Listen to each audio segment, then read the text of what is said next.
மராட்டி எந்த மாநிலத்தோட மொழி? தமிழ்நாட்டின் மொழியா? கேரளாவின் மொழியா? ஆந்திராவின் மொழியா? மகாராஷ்டிராவில் தாய்மொழி மராட்டியம் தானே. அந்த மராத்தி மொழி தெரியல, ஹிந்தியில பேசுன்றாங்க. ஹிந்தி தெரியாதுன்னு சொன்ன உடனே நீ இந்தியரான்னு கேட்குறாங்க. அப்படி கேட்கக்கூடிய அந்த குரலுக்கு தமிழ்நாடு மட்டும்தான் சொல்லியது, ஹிந்தி தெரியாது போடா, ஹிந்தி தெரிலனாலும் நாங்கள் இந்தியன் தான். இந்தியனா இருக்கணுன்றதுக்கு ஹிந்தி தெரியணுன்ற அவசியம் கிடையாது. இந்தியன் கான்ஸ்டியூஷன், இந்திய அரசமைப்பு சட்டம், இங்க நிறைய வழக்கறிஞர்கள் இருக்காங்க, அவங்க முன்னாடி நான் பொய் சொல்ல முடியாது. இந்தியன் கான்ஸ்டியூஷன் எடுத்து பாருங்க, அட்டவணைப்படுத்தப்பட்ட 22 மொழிகள் இருக்கு. அந்த 22 மொழிகளில் எந்த மொழியை நீங்கள் பேசினாலும் பேசலனாலும் 22 மொழியும் தெரிஞ்சிருந்தாதான் நீ இந்தியன்னு சொல்றது இல்லையே. ஹிந்தி படித்தால் மட்டும்தான் இந்தியன் என்று சொல்லுவதுடைய அர்த்தம், பார்ப்பனியத்தை நீங்கள் ஏற்றுக்கொண்டால்தான் இந்தியர் என்று சொல்லுவதற்கான அர்த்தம். வணக்கம்.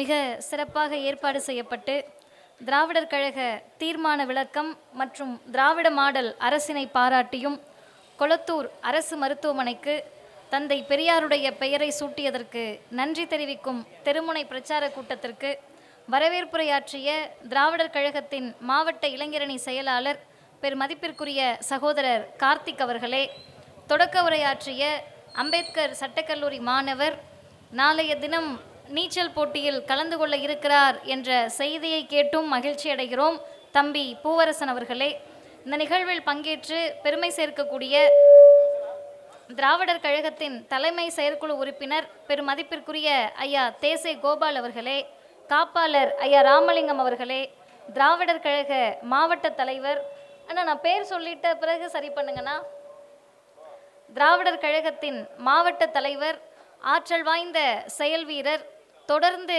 வடசென்னை பகுதியில் நிகழ்ச்சிகளை நடத்தி கொண்டிருக்கக்கூடிய பெருமதிப்பிற்கும் மரியாதைக்கும் உரிய அண்ணன் வழக்கறிஞர் தளபதி பாண்டியன் அவர்களே, திராவிடர் கழகத்தின் மாவட்ட செயலாளர், ஆற்றல் வாய்ந்த செயல் வீரர், களப்பணியாளர், தொடர்ந்து நிகழ்வுகளை முன்னின்று நடத்தி கொண்டிருக்கக்கூடிய அண்ணன் புரசை அன்புச்செல்வன் அவர்களே, இந்த நிகழ்வில் பங்கேற்று மிக சிறப்பான கருத்துக்களை பதிவு செய்திருக்கக்கூடிய திராவிடர் கழகத்தின் மாநில மகளிர் பாசறை செயலாளரும் ஆற்றல் வாய்ந்த சொற்பொழிவாளருமான வழக்கறிஞர் சகோதரி பா மணியம்மை அவர்களே, பெரியார் சுயமரியாதை திருமண நிலையத்தின் இயக்குனர் அன்பிற்குரிய அக்கா பசும்பொன் அவர்களே, திராவிடர் கழகத்தின் மாவட்ட அமைப்பாளர் ஐயா ஓட்டேரி பாஸ்கர் அவர்களே, திராவிடர் கழகத்தின் மாவட்ட துணைத் தலைவர், ஆற்றல் வாய்ந்த செயல் வீரர் அன்பிற்குரிய அண்ணன் பார்த்திபன் அவர்களே, இந்த நிகழ்வில் பங்கேற்றிருக்கக்கூடிய மாவட்ட இளைஞரணி துணை செயலாளர் சகோதரர் பரிதீன் அவர்களே, சிறப்பு அழைப்பாளர்களாக பங்கேற்று பெருமை சேர்க்கக்கூடிய இந்த நிகழ்விற்கு தன்னுடைய முழு ஒத்துழைப்பையும் வழங்கி நிகழ்வு சிறக்க வழிவகை செய்த திராவிட முன்னேற்ற கழகத்தின் எழும்பூர் தெற்கு பகுதி செயலாளர் பெருமதிப்பிற்குரிய அண்ணன் வி சுதாகர் அவர்களே, இந்த நிகழ்வில் பங்கேற்று சென்றிருக்கக்கூடிய மாமன்ற உறுப்பினர் அன்பிற்குரிய சகோதரி ராஜேஸ்வரி அவர்களே, திராவிட முன்னேற்ற கழகத்தின் வட்ட செயலாளர் சகோதரர் விஜயகுமார் அவர்களே, காங்கிரசின் வட்ட தலைவர் சகோதரர் கந்தப்பன் அவர்களே, மறுமலர்ச்சி திராவிட முன்னேற்ற கழகத்தின் வட்ட செயலாளர் சகோதரர் மாறன் அவர்களே, சிபிஐயின் எழும்பூர் தலைவர் சகோதரர் ரஞ்சித் அவர்களே, சிபிஎம்மின் வட்ட தலைவர் சகோதரர் மனோகரன் அவர்களே, விடுதலை சிறுத்தைகள் கட்சியின் மாவட்ட பொருளாளர் சிறப்பான உரையாற்றி அமர்ந்திருக்கக்கூடிய அண்ணன் பொன்னி வளவன் அவர்களே, பகுத்தறிவாளர் கழகத்தின் மாவட்ட அமைப்பாளர் சகோதரர் ராமு அவர்களே, மேனாள் மாமன்ற உறுப்பினர் பெருமதிப்பிற்குரிய சகோதரர் கிருஷ்ணமூர்த்தி அவர்களே, இந்த நிகழ்வில் பங்கேற்று பெருமை சேர்க்கக்கூடிய அறிவு வழி காணொளி இயக்கத்தின் ஐயா அரும்பாக்கம் தாமோதரன் அவர்களே, சேத்துப்பட்டிலிருந்து வருகை தந்திருக்கக்கூடிய திராவிட முன்னேற்ற கழகத்தின் மாமன்ற உறுப்பினர் பெருமதிப்பிற்குரிய சகோதரர் சுந்தர்ராஜன் அவர்களே, திராவிடர் கழகத்தின் மகளிர் பாசறை பொறுப்பாளர் அக்கா பவானி அவர்களே, வழக்கறிஞர் அன்பு சகோதரர் அண்ணன் துரை அருண் அவர்களே, வழக்குரைஞர் சித்து அவர்களே, ஐயா KSM நாதன் அவர்களே, இந்த நிகழ்வில் பங்கேற்று சிறப்பிக்கக்கூடிய அன்பிற்குரிய தங்கை தொண்டரம் அவர்களே, எனக்கு முன்னால் சிறப்பானதொரு உரையாற்றி இருக்கக்கூடிய அன்பிற்குரிய தோழர் தமிழமுதன் அவர்களே, அருமை ஐயா பெரியார் மாணாக்கன் அவர்களே, இந்த நிகழ்வை மட்டுமல்ல, தொடர்ந்து தமிழர் தலைவர் ஆசிரியர் அவர்கள் வெளிநாடு பயணத்தை முடித்து வருவதற்குள் மாவட்டத்திற்கு 5 கூட்டத்தை நடத்தி முடிப்போம் என்ற உறுதியேற்றிருக்கக்கூடிய திராவிடர் கழகத்தின் மாநில இளைஞரணி துணை செயலாளரும் ஆற்றல் வாய்ந்த செயல் வீரரும் அவர் கடைசியாக முடிக்கிறப்ப முடிச்சாரு, எதற்கும் அஞ்ச மாட்டோம்னு. அதை அவர் மேடைக்காக சொல்லவில்லை, எதற்கும் துணிந்த அன்பிற்குரிய அண்ணன் வழக்கறிஞர் சுரேஷ் அவர்களே, இந்த கூட்டத்தில் திராவிடர் கழகத்தில் தன்னை இணைத்து கொண்ட பெருமதிப்பிற்கும் பேரன்பிற்கும் உரிய தோழர் பிரதீப் அவர்களே, மற்றும் இந்த நிகழ்வில் பங்கேற்று பெருமை சேர்க்கக்கூடிய அம்மா தங்க தனலட்சுமி அவர்களே, ஐயா தங்கமணி அவர்களே, அண்ணன் கலைமணி அவர்களே, தோழர் தேனி யுகேஷ் அவர்களே, இந்திரஜித் அவர்களே, அக்கா மரகதமணி அவர்களே, அயன்புரம் ஐயா துரைராசு அவர்களே, நன்றி உரையாற்ற இருக்கக்கூடிய திராவிடர் கழகத்தின் மாவட்ட மாணவர் கழக தலைவர் தம்பி சஞ்சய் அவர்களே, மற்றும் இந்த நிகழ்வில் பெருந்திரளாக பங்கேற்றிருக்கக்கூடிய திராவிடர் கழக திராவிட முன்னேற்ற கழகத்தினுடைய தோழமை அமைப்பினுடைய தோழர்களே, ஆங்காங்கே நிற்கக்கூடிய இந்த பகுதியினுடைய பொதுமக்களே, கடமையாற்றக்கூடிய காவல்துறை அதிகாரிகளே, நிறைய பட்டியல் இருக்கிறது. நேரத்தின் அருமை கருதி உங்கள் அனைவருக்கும் நான் சார்ந்திருக்கக்கூடிய திராவிடர் கழகத்தின் சார்பிலே அன்பு வணக்கம். அருமை தோழர்களே, மணி 8, நீங்களாம் 6 மணிக்கே வந்துட்டீங்க. என்ன சிக்கலில் பின்னாடி இருக்கவங்களாம் உட்கார்ந்துருக்கீங்கன்றதை நாங்கள் உணர்வோம். இருந்தாலும் கூட காலத்தின் அருமை கருதி இந்த நிகழ்வு ஏற்பாடு செய்யப்பட்டிருக்கிறது. இந்த நிகழ்விற்கு வந்தவுடனே எனக்கு இருந்த மகிழ்ச்சி என்னன்னு கேட்டிங்கன்னா, முதலில் தோழர் பிரதீப் அவர்கள் தன்னை இணைத்து கொண்ட போது என்ன பண்ணுறீங்கன்னு கேட்டேன். அவர் பொறியாளர், ஐடி கம்பெனியில் வேலை பார்க்குறாரு. இன்றைக்கு எந்த தலைவரை எப்படியாவது இருட்டடிப்பு செஞ்சிடலான்னு சொல்லி கூலிக்கு மாரடிக்கக்கூடிய கூட்டங்கள், தற்கூரி கூட்டங்கள் பேசி கொண்டிருக்கிறதோ, நீ என்னனாலும் கத்திட்டு போ, எங்கள் தலைவர் பெரியார் தான் என்று இளைஞர்கள் இந்த இயக்கத்தை நோக்கி அணிவகுத்து கொண்டிருக்கிறார்கள். இன்னொரு மகிழ்ச்சி, எல்லாரும் வந்து துண்டு போட்டிங்க. அது மகிழ்ச்சி இல்லை, எனக்கு ரொம்ப கவலை. எனக்கு ஏற்கனவே நிறைய பிரச்சனை இருக்குது. துண்டை உதறி உதறி உதறி உதறி நிறைய தடவை சொல்லிட்டோம். அது புது துண்டு, நீங்கள் உதறவே வேண்டாம், அப்படியே போடலான்னு உதறி இருந்ததெல்லாம் நுரையீரல்லேருந்து எல்லாத்தையும் மூக்கு வரை கிளப்பி விட்டுட்டு உட்கார்ந்துருக்கிறார்கள். அப்போ வந்து 2 பேர் வந்தாங்க. அந்த தோழர்கள், அவங்க பேர் என்ன தோழர்? அவங்க பேர் பிரியதர்ஷினி, பிரீத்தி என்று 2 தோழர்கள் வந்து துண்டு போட்டாங்க. அவங்கக்கிட்ட நான் பார்த்த முகமாக இல்லையேன்னு சொல்லிட்டு ஏதோ அமைப்பில் இருக்கீங்களான்னு கேட்டேன். இல்லை, நீங்கள் பேசுகிறீங்கன்னு உடனே நிகழ்ச்சிக்கு வந்திருக்கிறோம் என்று சொன்னார்கள். மீண்டும் சொல்லுகிறேன், மதிவதனி பேச்சை கேட்க அவர்கள் வரவில்லை. மதிவதனியுடைய பேச்சில் இருக்கக்கூடிய பெரியாரின் கருத்துக்களை கேட்பதற்கு அவர்கள் வந்திருக்கிறார்கள். இதை நான் பேசினான்னு கிடையாது, நான் சொல்லக்கூடிய கருத்தை யார் பேசினாலும் இன்றைக்கு இருக்கக்கூடிய இளைஞர்களும் பெண்களும் பெரியார் என்ற தலைவர், அந்த காந்தம், ஜாதி மறுப்பை, கடவுள் மறுப்பை, மத மறுப்பை, பெண்ணுரிமையை பேசிய அந்த காந்தத்தின் பக்கத்திலே ஈர்க்கப்படுவார்கள். இப்படிப்பட்ட பெண்கள் துணிச்சலோடு நீங்கள் வர வேண்டும், பேச வேண்டும். ஏன்னா இன்னைக்கு இருக்கக்கூடிய சூழலில் யாரோ ஒருத்தர் 2 பேர் பேசினா பத்தாது, பல பேர் பேச வேண்டிய தேவை இருக்கிறது. நேற்றைக்கு அருமை தோழர்களே, நாமக்கல்ல எனக்கு ஒரு நிகழ்ச்சி, திராவிட முன்னேற்ற கழகத்தினுடைய மருத்துவரணி சார்பில் நிகழ்ச்சி. நான் என்ன நினச்சிட்டு போனேன்னா, மருத்துவரணியினுடைய நிர்வாகிகள் இருப்பாங்க அப்படின்னு போனேன். கூட்டத்துடைய தலைப்பே சமூக நீதி பகுத்தறிவு. எனக்கு ஒரே ஆச்சரியம், பகுத்தறிவு என்ற தலைப்பு போட்டு நாங்கள் தீகாக்காரவங்க வழக்கமாக எங்களுடைய கொள்கை எது கூட்டம் நடத்துவோம். திமுகவில் தனியாக கலை இலக்கிய பகுத்தறிவு அணி இருக்குது, ஆனால் மருத்துவரணி சார்பில் பகுத்தறிவுன்னு தலைப்பு போட்டு நடத்துகிறாங்க. நான் நிர்வாகிகள் இருப்பாங்கன்னு நினச்சி நான் மேலை நாட்டு தத்துவம், இந்த நாட்டு தத்துவம் எல்லாத்தையும் தயார் பண்ணிட்டு போனால், அங்கே எனக்கு இருந்த ஆச்சரியம், 500க்கு குறையாத மருத்துவர்கள், செவிலியர்கள், சைக்காலஜிஸ்ட், ஃபிசியோதெரபிஸ்ட்னு சொல்லி அனைவருமே படித்து கொண்டிருக்கக்கூடிய மருத்துவக் கல்லூரி மாணவர்கள். அந்த பிள்ளைங்க கிட்ட ஆண்கள் பெண்கள் எல்லா மாணவர்களும் உட்கார்ந்துருக்காங்க. எதுக்கு இந்த இயக்கம், என்னத்தை கிழிச்சிட்டிங்க, இன்னைக்கு வரைக்கும் நீங்கள் என்ன செய்யுங்க, திமுக என்ன கிழிச்சதுன்னு தான் கேட்பாங்க, பெரியார் என்ன கிழிச்சிட்டாருன்னு தான் கேட்பாங்க. நீங்கள் தலைகீழாக எதை திருப்பி நிறுத்துனீங்கனாலும் இது நீங்களாம் நிறுத்தலை, அதுவாக மாறிடுச்சுன்னு தான் சொல்லுவாங்க. எனவே இப்படி இருக்கக்கூடிய சூழலில் அந்த பிள்ளைங்களும் அந்த மனநிலையில் தானே இருப்பாங்க. ஏன்னா புதுசாக கட்சி ஆரம்பிக்கிறாங்க, இவங்களாம் என்ன செஞ்சிட்டாங்கன்றப்ப பொதுவாக இருக்கக்கூடியவர்கள் நல்லா கேட்டுக்கங்க. அந்த பிள்ளைகளிடத்தில் நான் முதல்ல கேட்ட கேள்வி, 500 பேர் இருக்கக்கூடிய அரங்கத்தில் தாத்தா எத்தனை பேர் படிச்சிருக்காருன்னு தான் ஆரம்பித்தேன். ஒருத்தர் தாத்தா கூட படிக்கலை, பாட்டி படிக்கலை. அப்பா 50 பேர் படித்தவங்க, அம்மா 45க்கு குறைவாக படித்தவங்க. இந்த பிள்ளைங்க எல்லாம் படிக்கிறாங்க. 500 பேர் இருக்கக்கூடிய அரங்கத்தில் எல்லாரும் மருத்துவராக இருக்காங்க, செவிலியர் படிச்சுக்கிட்டு இருக்காங்க. இந்த பிள்ளைகள்கிட்ட 500 பேர் இருக்கிற அரங்கத்தில் தாத்தா படிக்கலை, பாட்டி படிக்கலை, அப்பா 50 பேர், அம்மா 45 பேர், நாங்கள் எல்லாம் படிச்சுக்கிட்டு இருக்கோன்னு சொன்னால் இதை இந்த மண்ணில் செய்து காட்டுவதற்கே 100 வருடங்கள் தேவைப்பட்டது. 2000 வருடமாக படிக்க விடாம, பேச விடாம, மூச்சு காற்று பட்டா கூட தீட்டுன்னு சொன்ன சமூகங்களை எல்லாம் பள்ளிக்கூடங்களுக்கும் கல்லூரிகளுக்கும் கொண்டு வர்றதுக்கே நமக்கு 100 வருஷம் தேவைப்பட்டது. தந்தை பெரியார் என்ற தலைவர் இந்த மண்ணில் தேவைப்பட்டார். திராவிடம் என்ற தத்துவம் தேவைப்பட்டது. திராவிட முன்னேற்ற கழகம் என்ற அரசியல் கட்சி தேவைப்பட்டது. இத்தனையும் செய்த பிறகு இது போதுமா அப்படின்ற ஒரு கேள்வி இருக்கு. இது பத்தாது, இது போதும்னு நம்ம சொல்லலை. ஏன் அப்படின்னு கேட்டிங்கன்னா, இன்னைக்கு தான் எல்லாரும் படிச்சிட்டிங்களே, படிச்சுட்டு வாய் வேற பேசுகிறீங்க. இந்த நோட்டீஸை பார்த்தீங்கன்னா தெரிஞ்சிருக்கும். தலைமை வழக்கறிஞர், சிறப்புரை வழக்கறிஞர் அக்கா மணியம்மை வழக்கறிஞர், பேசிய அண்ணன் துரையருண் வழக்கறிஞர், வழக்கறிஞர் சித்து, இவங்க எல்லாரும் வழக்கறிஞர்ன்றாங்க. பொறியாளர் இதே மாதிரி கணக்கு எடுத்திங்கன்னா பாதி பேருக்கு மேலே பொறியாளர்கள். படிச்சுக்கிட்டு இருக்கவங்க, யூபிஎஸ்சி ப்ரிப்பேர் பண்ணக்கூடிய எங்கள் பிள்ளைகளை கணக்கு எடுத்திங்கன்னா பாதி பேர் படிச்சுக்கிட்டு தான் இருக்காங்க. சரி, இவங்கெல்லாம் படிச்சிட்டாங்களே, உங்களுக்கு வேலை முடிஞ்சிருச்சு கிளம்புங்கன்னா, இவங்கெல்லாம் படித்தது கண்ணு உறுத்தி தான்.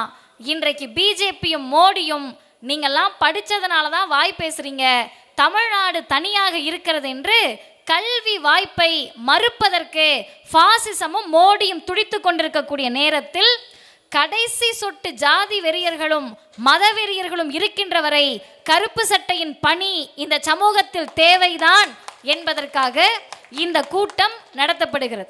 அருமை தோழர்களே, 3 விஷயத்துக்காக இந்த கூட்டம். நான் ஒன்றொன்னா உங்களுக்கு விளக்குவதற்கு கடமைப்பட்டிருக்கிறேன். முதல் செய்தி, கொளத்தூர் அரசு மருத்துவமனைக்கு தந்தை பெரியாருடைய பெயரை தமிழ்நாட்டினுடைய முதலமைச்சர், அதை நீங்கள் தமிழ்நாட்டின் முதலமைச்சர் அப்படின்னு ஒரு வரியில் சொல்ல முடியாது. ஏன்னா நம்ம ஆட்களுக்கு, தமிழ்நாட்டில் இருக்கிறவங்களுக்கு எப்பயுமே சொந்த அப்பாவோட பெருமை பிள்ளைக்கு புரியாது. பக்கத்து வீட்டுக்காரவங்க பேசுகிறப்ப தான் ஓ நம்ம அப்பா எவ்வளோ செஞ்சுருக்காரான்னு தெரியும். அந்த மாதிரி நமக்கு தமிழ்நாட்டில் இருக்க பல பேர்த்துக்கு இவர் என்ன பண்ணிட்டாரு அப்படின்னு நினச்சிக்கிட்டு இருக்கீங்க. தமிழ்நாட்டினுடைய மக்கள் தொகை ஏறக்குறைய 8 கோடி, இந்தியாவின் மக்கள் தொகை ஏறக்குறைய 140 கோடி. 140 கோடி மக்களின் பிரதமர் மோடி. நமக்கு பிடிக்குதோ இல்லையோ, தமிழ்நாட்டுக்காரங்க ஓட்டு போட்டோமோ இல்லையோ, இனிமேல் ஓட்டு போட மாட்டோமோ என்னவோ, ஆனாலும் அவர் தான் பிரதமர். இவங்க நமக்கு பிரதமர் மோடி. 140 கோடி மக்களுக்கு பிரதமர் மோடி. 140 கோடி மக்கள் இருக்கக்கூடிய எல்லா மாநிலங்களுக்கும் நாங்கள் தான் பெரியவர்கள் என்று சொல்லக்கூடிய ஒன்றிய அரசு, நம்மை விட பொருளாதார வலிமை கொண்டவர்கள், நம்மை விட அதிக நாடாளுமன்ற உறுப்பினர்கள் வச்சிருக்கோன்னு பேர வலிமை கொண்டவர்கள், நம்மை விட அதிக இயற்கை வளம் கொண்ட மாநிலங்களை ஆளக்கூடியவர்கள், எல்லா வாய்ப்பும் பெற்ற, காசு இருக்குது, பணம் இருக்குது, ஆள் இருக்குது, எல்லாத்துக்கும் மேலே கலவரத்தை பண்ணுறதுக்கு தெம்பு இருக்குது.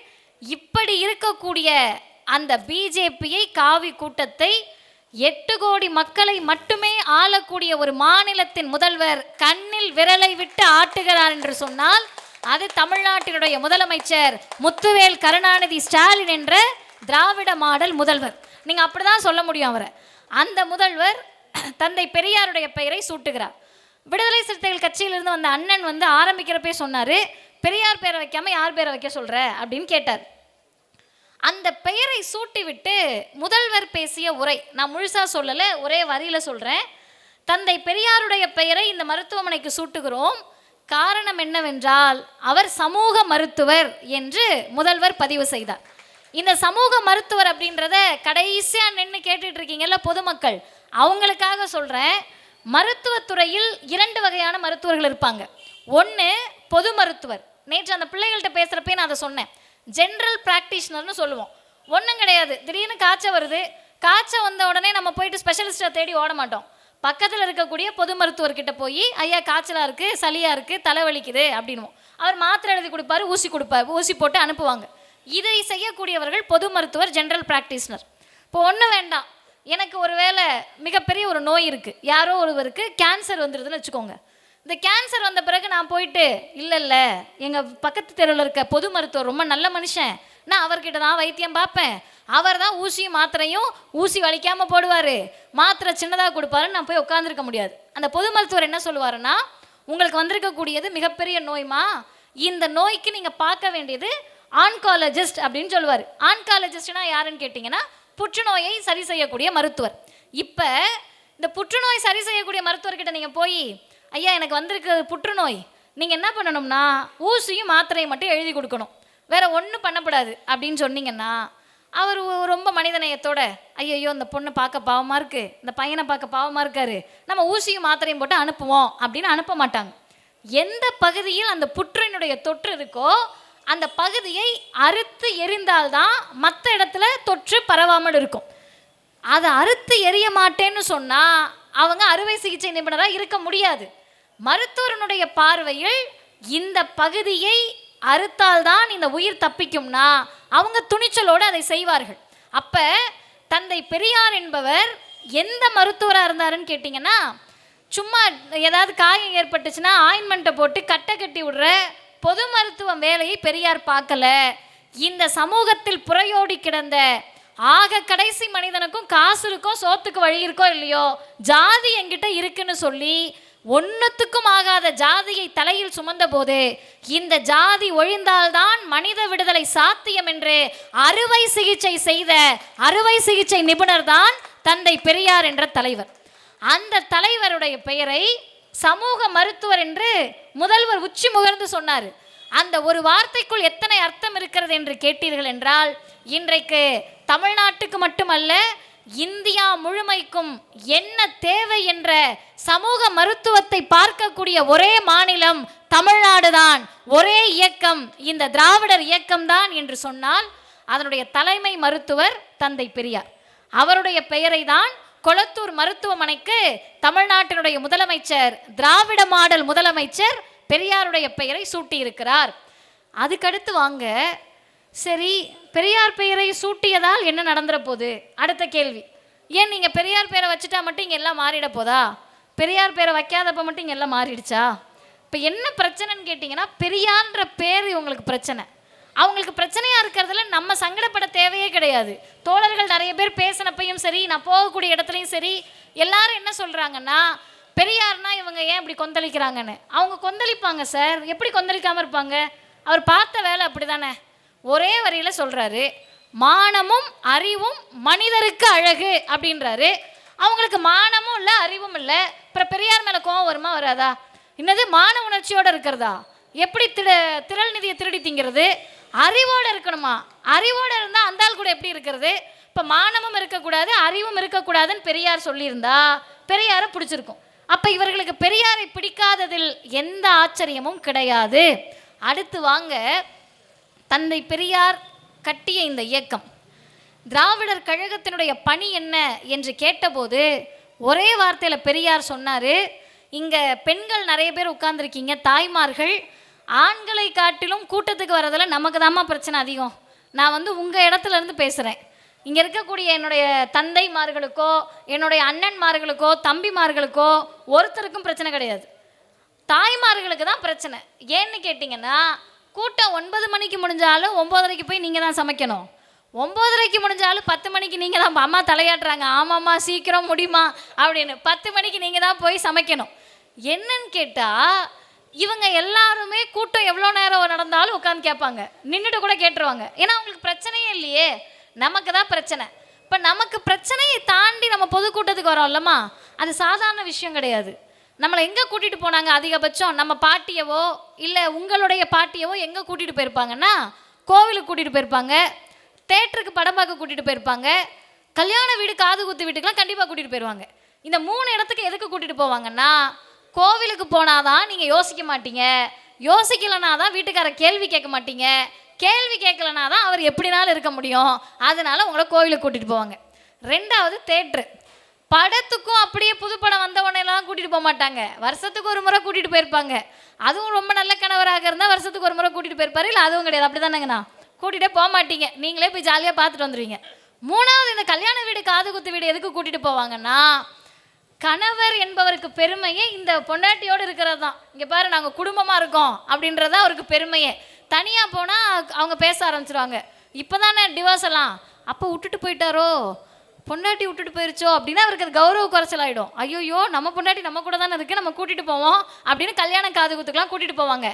இந்த 3 இடமுமே என்ன சொல்லுதுன்னு கேட்டால், நீ எனக்கானவள், நீ என் கூட தான் இருக்கணும், நான் சொல்கிறது தான் கேட்கணும், நீ எனக்கு அடிமைன்னு சொல்லுச்சு. அதை தகர்த்தெறிந்து நீங்கள் கோவிலுக்கு போங்க, அது உங்கள் உரிமை. நீங்கள் கல்யாண வீட்டுக்கு போங்க, காது குத்து வீட்டுக்கு போங்க, அது உங்கள் உரிமை. படம் பார்க்க போங்க, உங்கள் உரிமை. ஆனால் அதையெல்லாம் தாண்டி நீங்கள் படித்து பள்ளிக்கூடத்துக்கும் காலேஜுக்கும் போனாதான் சுயமரியாதை என்று சொன்ன இயக்கம் இந்த திராவிடர் இயக்கமும் தலைவர் தந்தை பெரியார். சுயமரியாதைக்காக ஸ்கூலுக்கும் காலேஜுக்கும் போ, பொது அறிவை வளர்த்து கொள்ள, நீயும் அரசியலில் சமூக பொது தொண்டில் ஈடுபட பொதுக்கூட்டத்துக்கு வான்னு நம்மளை கூட்டிகிட்டு வந்தாங்க. இப்போ நம்ம பொதுக்கூட்டத்துக்கு வந்து உட்கார்ந்துருக்கோம்னா நம்ம ரொம்ப நல்லா யோசிக்க வேண்டியது என்னன்னு கேட்டிங்கன்னா, நம்ம பாட்டியால் பொதுக்கூட்டத்துக்கு வர முடியல, நம்ம அம்மானால வர முடியல, இன்றைக்கு என் அம்மாமார்களும் நானும் வந்திருக்கிறோம் என்று சொன்னால் இது மிகப்பெரிய போராட்டத்தின் விளைவு. அதனால் ஒரு திமுக காரவங்களும் பெண்கள் வந்து கூட்டத்தில் உட்கார்றப்ப ஏதோ வந்தோம், பகுதி செயலாளர் கூட்டிகிட்டு வந்தார், வட்ட செயலாளர் கூட்டிகிட்டு வந்தார், இளைஞரணி பொறுப்பாளர் கூட்டிகிட்டு வந்தாருன்னு நம்ம வரக்கூடாது. இவங்கெல்லாம் கூப்பிடலைனாலும் நம்மை மேலேற்றிய இந்த இயக்கத்திற்கு நன்றி கடன் பட்டவர்கள் என்ற முறையில் நம்ம வந்து உட்கார்ந்து தான் ஆகணும். நான் நேற்றைக்கு அந்த நாமக்கல் கூட்டத்தை முடிச்சுட்டு 7:30 மணிக்கு ராசிபுரத்தில் பொதுக்கூட்டம். ராசிபுரத்தில் எனக்கு கண்ணு கெட்டின வரைக்கும் கூட்டம், ஒரு 1000 பேர் வந்து உட்கார்ந்துருக்காங்க. அண்ணன் MP ராஜேஷ்குமார் அவருடைய தலைமையில் அந்த கூட்டம் நடக்குது. ஏம்மா இதை ஒரு விஷயம்னு சொல்கிறியான்னா அது விஷயம் கிடையாது. எனக்கு என்ன ஆச்சரியமாக இருந்ததுன்னா, பெண்கள் இந்த பக்கம் உட்காந்துருக்காங்க, ஆண்கள் இந்த பக்கம் உட்காந்துருக்காங்க. இங்கே நிறைய இளைய பெண்கள் இருப்பதால் சொல்கிறேன். பேசுகிறப்ப பொதுவாக ஆடியன்ஸ் கிட்டேருந்து ரெஸ்பான்ஸ் வந்துச்சுன்னா பேச்சாளர்கள் மைக்க விட மாட்டாங்க. நீங்கள் பயப்படாதீங்க, கை தட்டினா அந்த பிள்ளை இன்னும் பேசுமா, நான் கரெக்டாக முடிச்சிடுவேன், 9 மணிக்கு முடிச்சிடுவேன். அது பொதுவாக பேச்சாளர்களுடைய வழக்கம். கைத்தட்டல் வந்து ஒரு போதை, கேட்க கேட்க கேட்க அப்படியே பிடிச்சி இழுத்துட்டு போயிடுவாங்க. எங்களுக்கு அந்த பழக்கம் கிடையாது, முடிச்சிருவோம், நாங்கள் கவலைப்படாதீங்க. இப்போ இவங்க பேச ஆரம்பிக்கிறோம், கை தட்டுவாங்க. பொதுவாக அந்த அக்கா விசில் அடிக்கிறாங்க, ஒரு மாதிரி வைப் ஆகுறாங்க. 2K கிட்ஸ் இருக்கீங்க, உங்களுக்கு புரியும். அந்த அக்கா வைப்லேயே உட்காந்துருக்காங்க. இப்போ நான் சொன்னேன், நல்லா யோசிச்சு பாருங்க, பொது வெளியிலேயே நம்மளால் வந்து உட்கார முடியாது, சத்தமாக சிரிக்க முடியாது. பெண்கள் கலக்குன்னு சிரிக்காதுன்னு வாங்க. சோகமாக இருந்தீங்கன்னு வச்சுக்கோங்களேன், நம்ம மூஞ்சி நம்ம சோகமாக இருக்கோம், இப்படி மூஞ்சி வச்சுக்கிட்டோன்னா குடும்பம் எப்படி விளங்கணுவாங்க. சிரிக்கவும் கூடாது, சோகமாகவும் இருக்கக்கூடாது. அழுகலாமான்னு கேட்டேன்னா அழுதா வீடு விளங்காது. இப்போ நான் என்ன பண்ணணும்? அழக்கூடாது, சிரிக்கக்கூடாது, மூஞ்சி சோகமாக வைக்கக்கூடாது. என்னதாங்க பண்ணணும்? சரி சத்தமாக பேசலாமான்னு கேட்டால் இப்படி சத்தமாக ஆம்பளை மாதிரியா பேசுவேன்னுவாங்க. அப்போ நம்ம ஆக மொத்தம் என்ன பண்ணணும்னா மூச்சை பிடிச்சிக்கிட்டு உட்கார்ற வரைக்கும் தான் நமக்கு நிம்மதி. அப்படி இருக்கக்கூடிய ஒரு சமூகத்தில் அந்த பெண்களுக்கான வெளியை நான் நினைத்து பார்க்கிறேன். ஒரு திமுக கூட்டத்தில் வந்து உட்காந்துக்கிட்டு, நீ ஆண்கள் உட்காந்தா எனக்கு என்ன, மதிவதன் எவ்வளோ பெரிய பேச்சாளராக இருந்தால் எனக்கு என்ன, MP உட்காந்தா எனக்கு என்ன, நீ பேசுறது எனக்கு பிடிச்சிருக்குன்னு விசில் அடித்து ஆரவாரப்படுத்திய அந்த பெண்களில் தான் தந்தை பெரியார் வாழ்கிறார். இதை தான் எங்கள் ஐயா சொன்னார். நீங்கள்லாம் ராணி ஆகணும்னு பெரியார் சொல்லலை. பெரியாருடைய பேச்சை எடுத்து படித்து பார்த்தீங்கன்னா சுதந்திரமான ராணி ஆகணுன்றாரு. ராணிக்கும் சுதந்திரமான ராணிக்கு என்ன வித்தியாசம்னு கேட்டிங்கன்னா, இந்த ராணிகளெல்லாம் நீங்கள் பார்த்துருப்பீங்க, சும்மா கூகுளில் போட்டு அம்மாமார்கள்லாம் போய் பார்க்கணும், வீட்டில் பிள்ளைகிட்ட செல்லை வாங்கி நீங்கள் பார்க்கணும், டிவிலெலாம் கூட பார்த்துருப்பீங்க.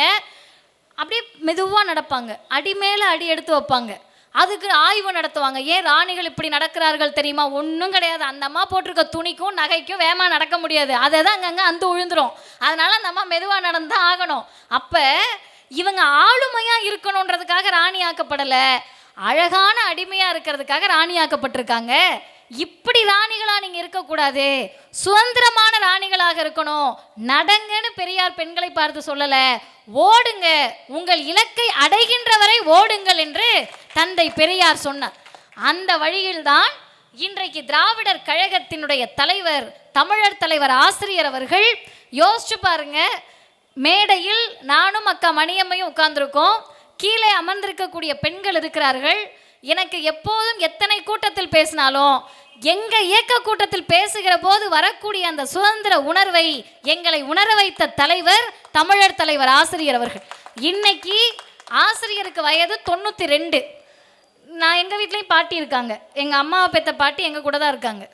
அவங்கள வச்சு கம்பேர் பண்ணி நான் பார்க்குறேன், நீங்கள் அவங்கவுங்க வீட்டில் இருக்கக்கூடிய தாத்தா பாட்டியை வச்சு 92 வயசுக்கார யோசிக்கணும்.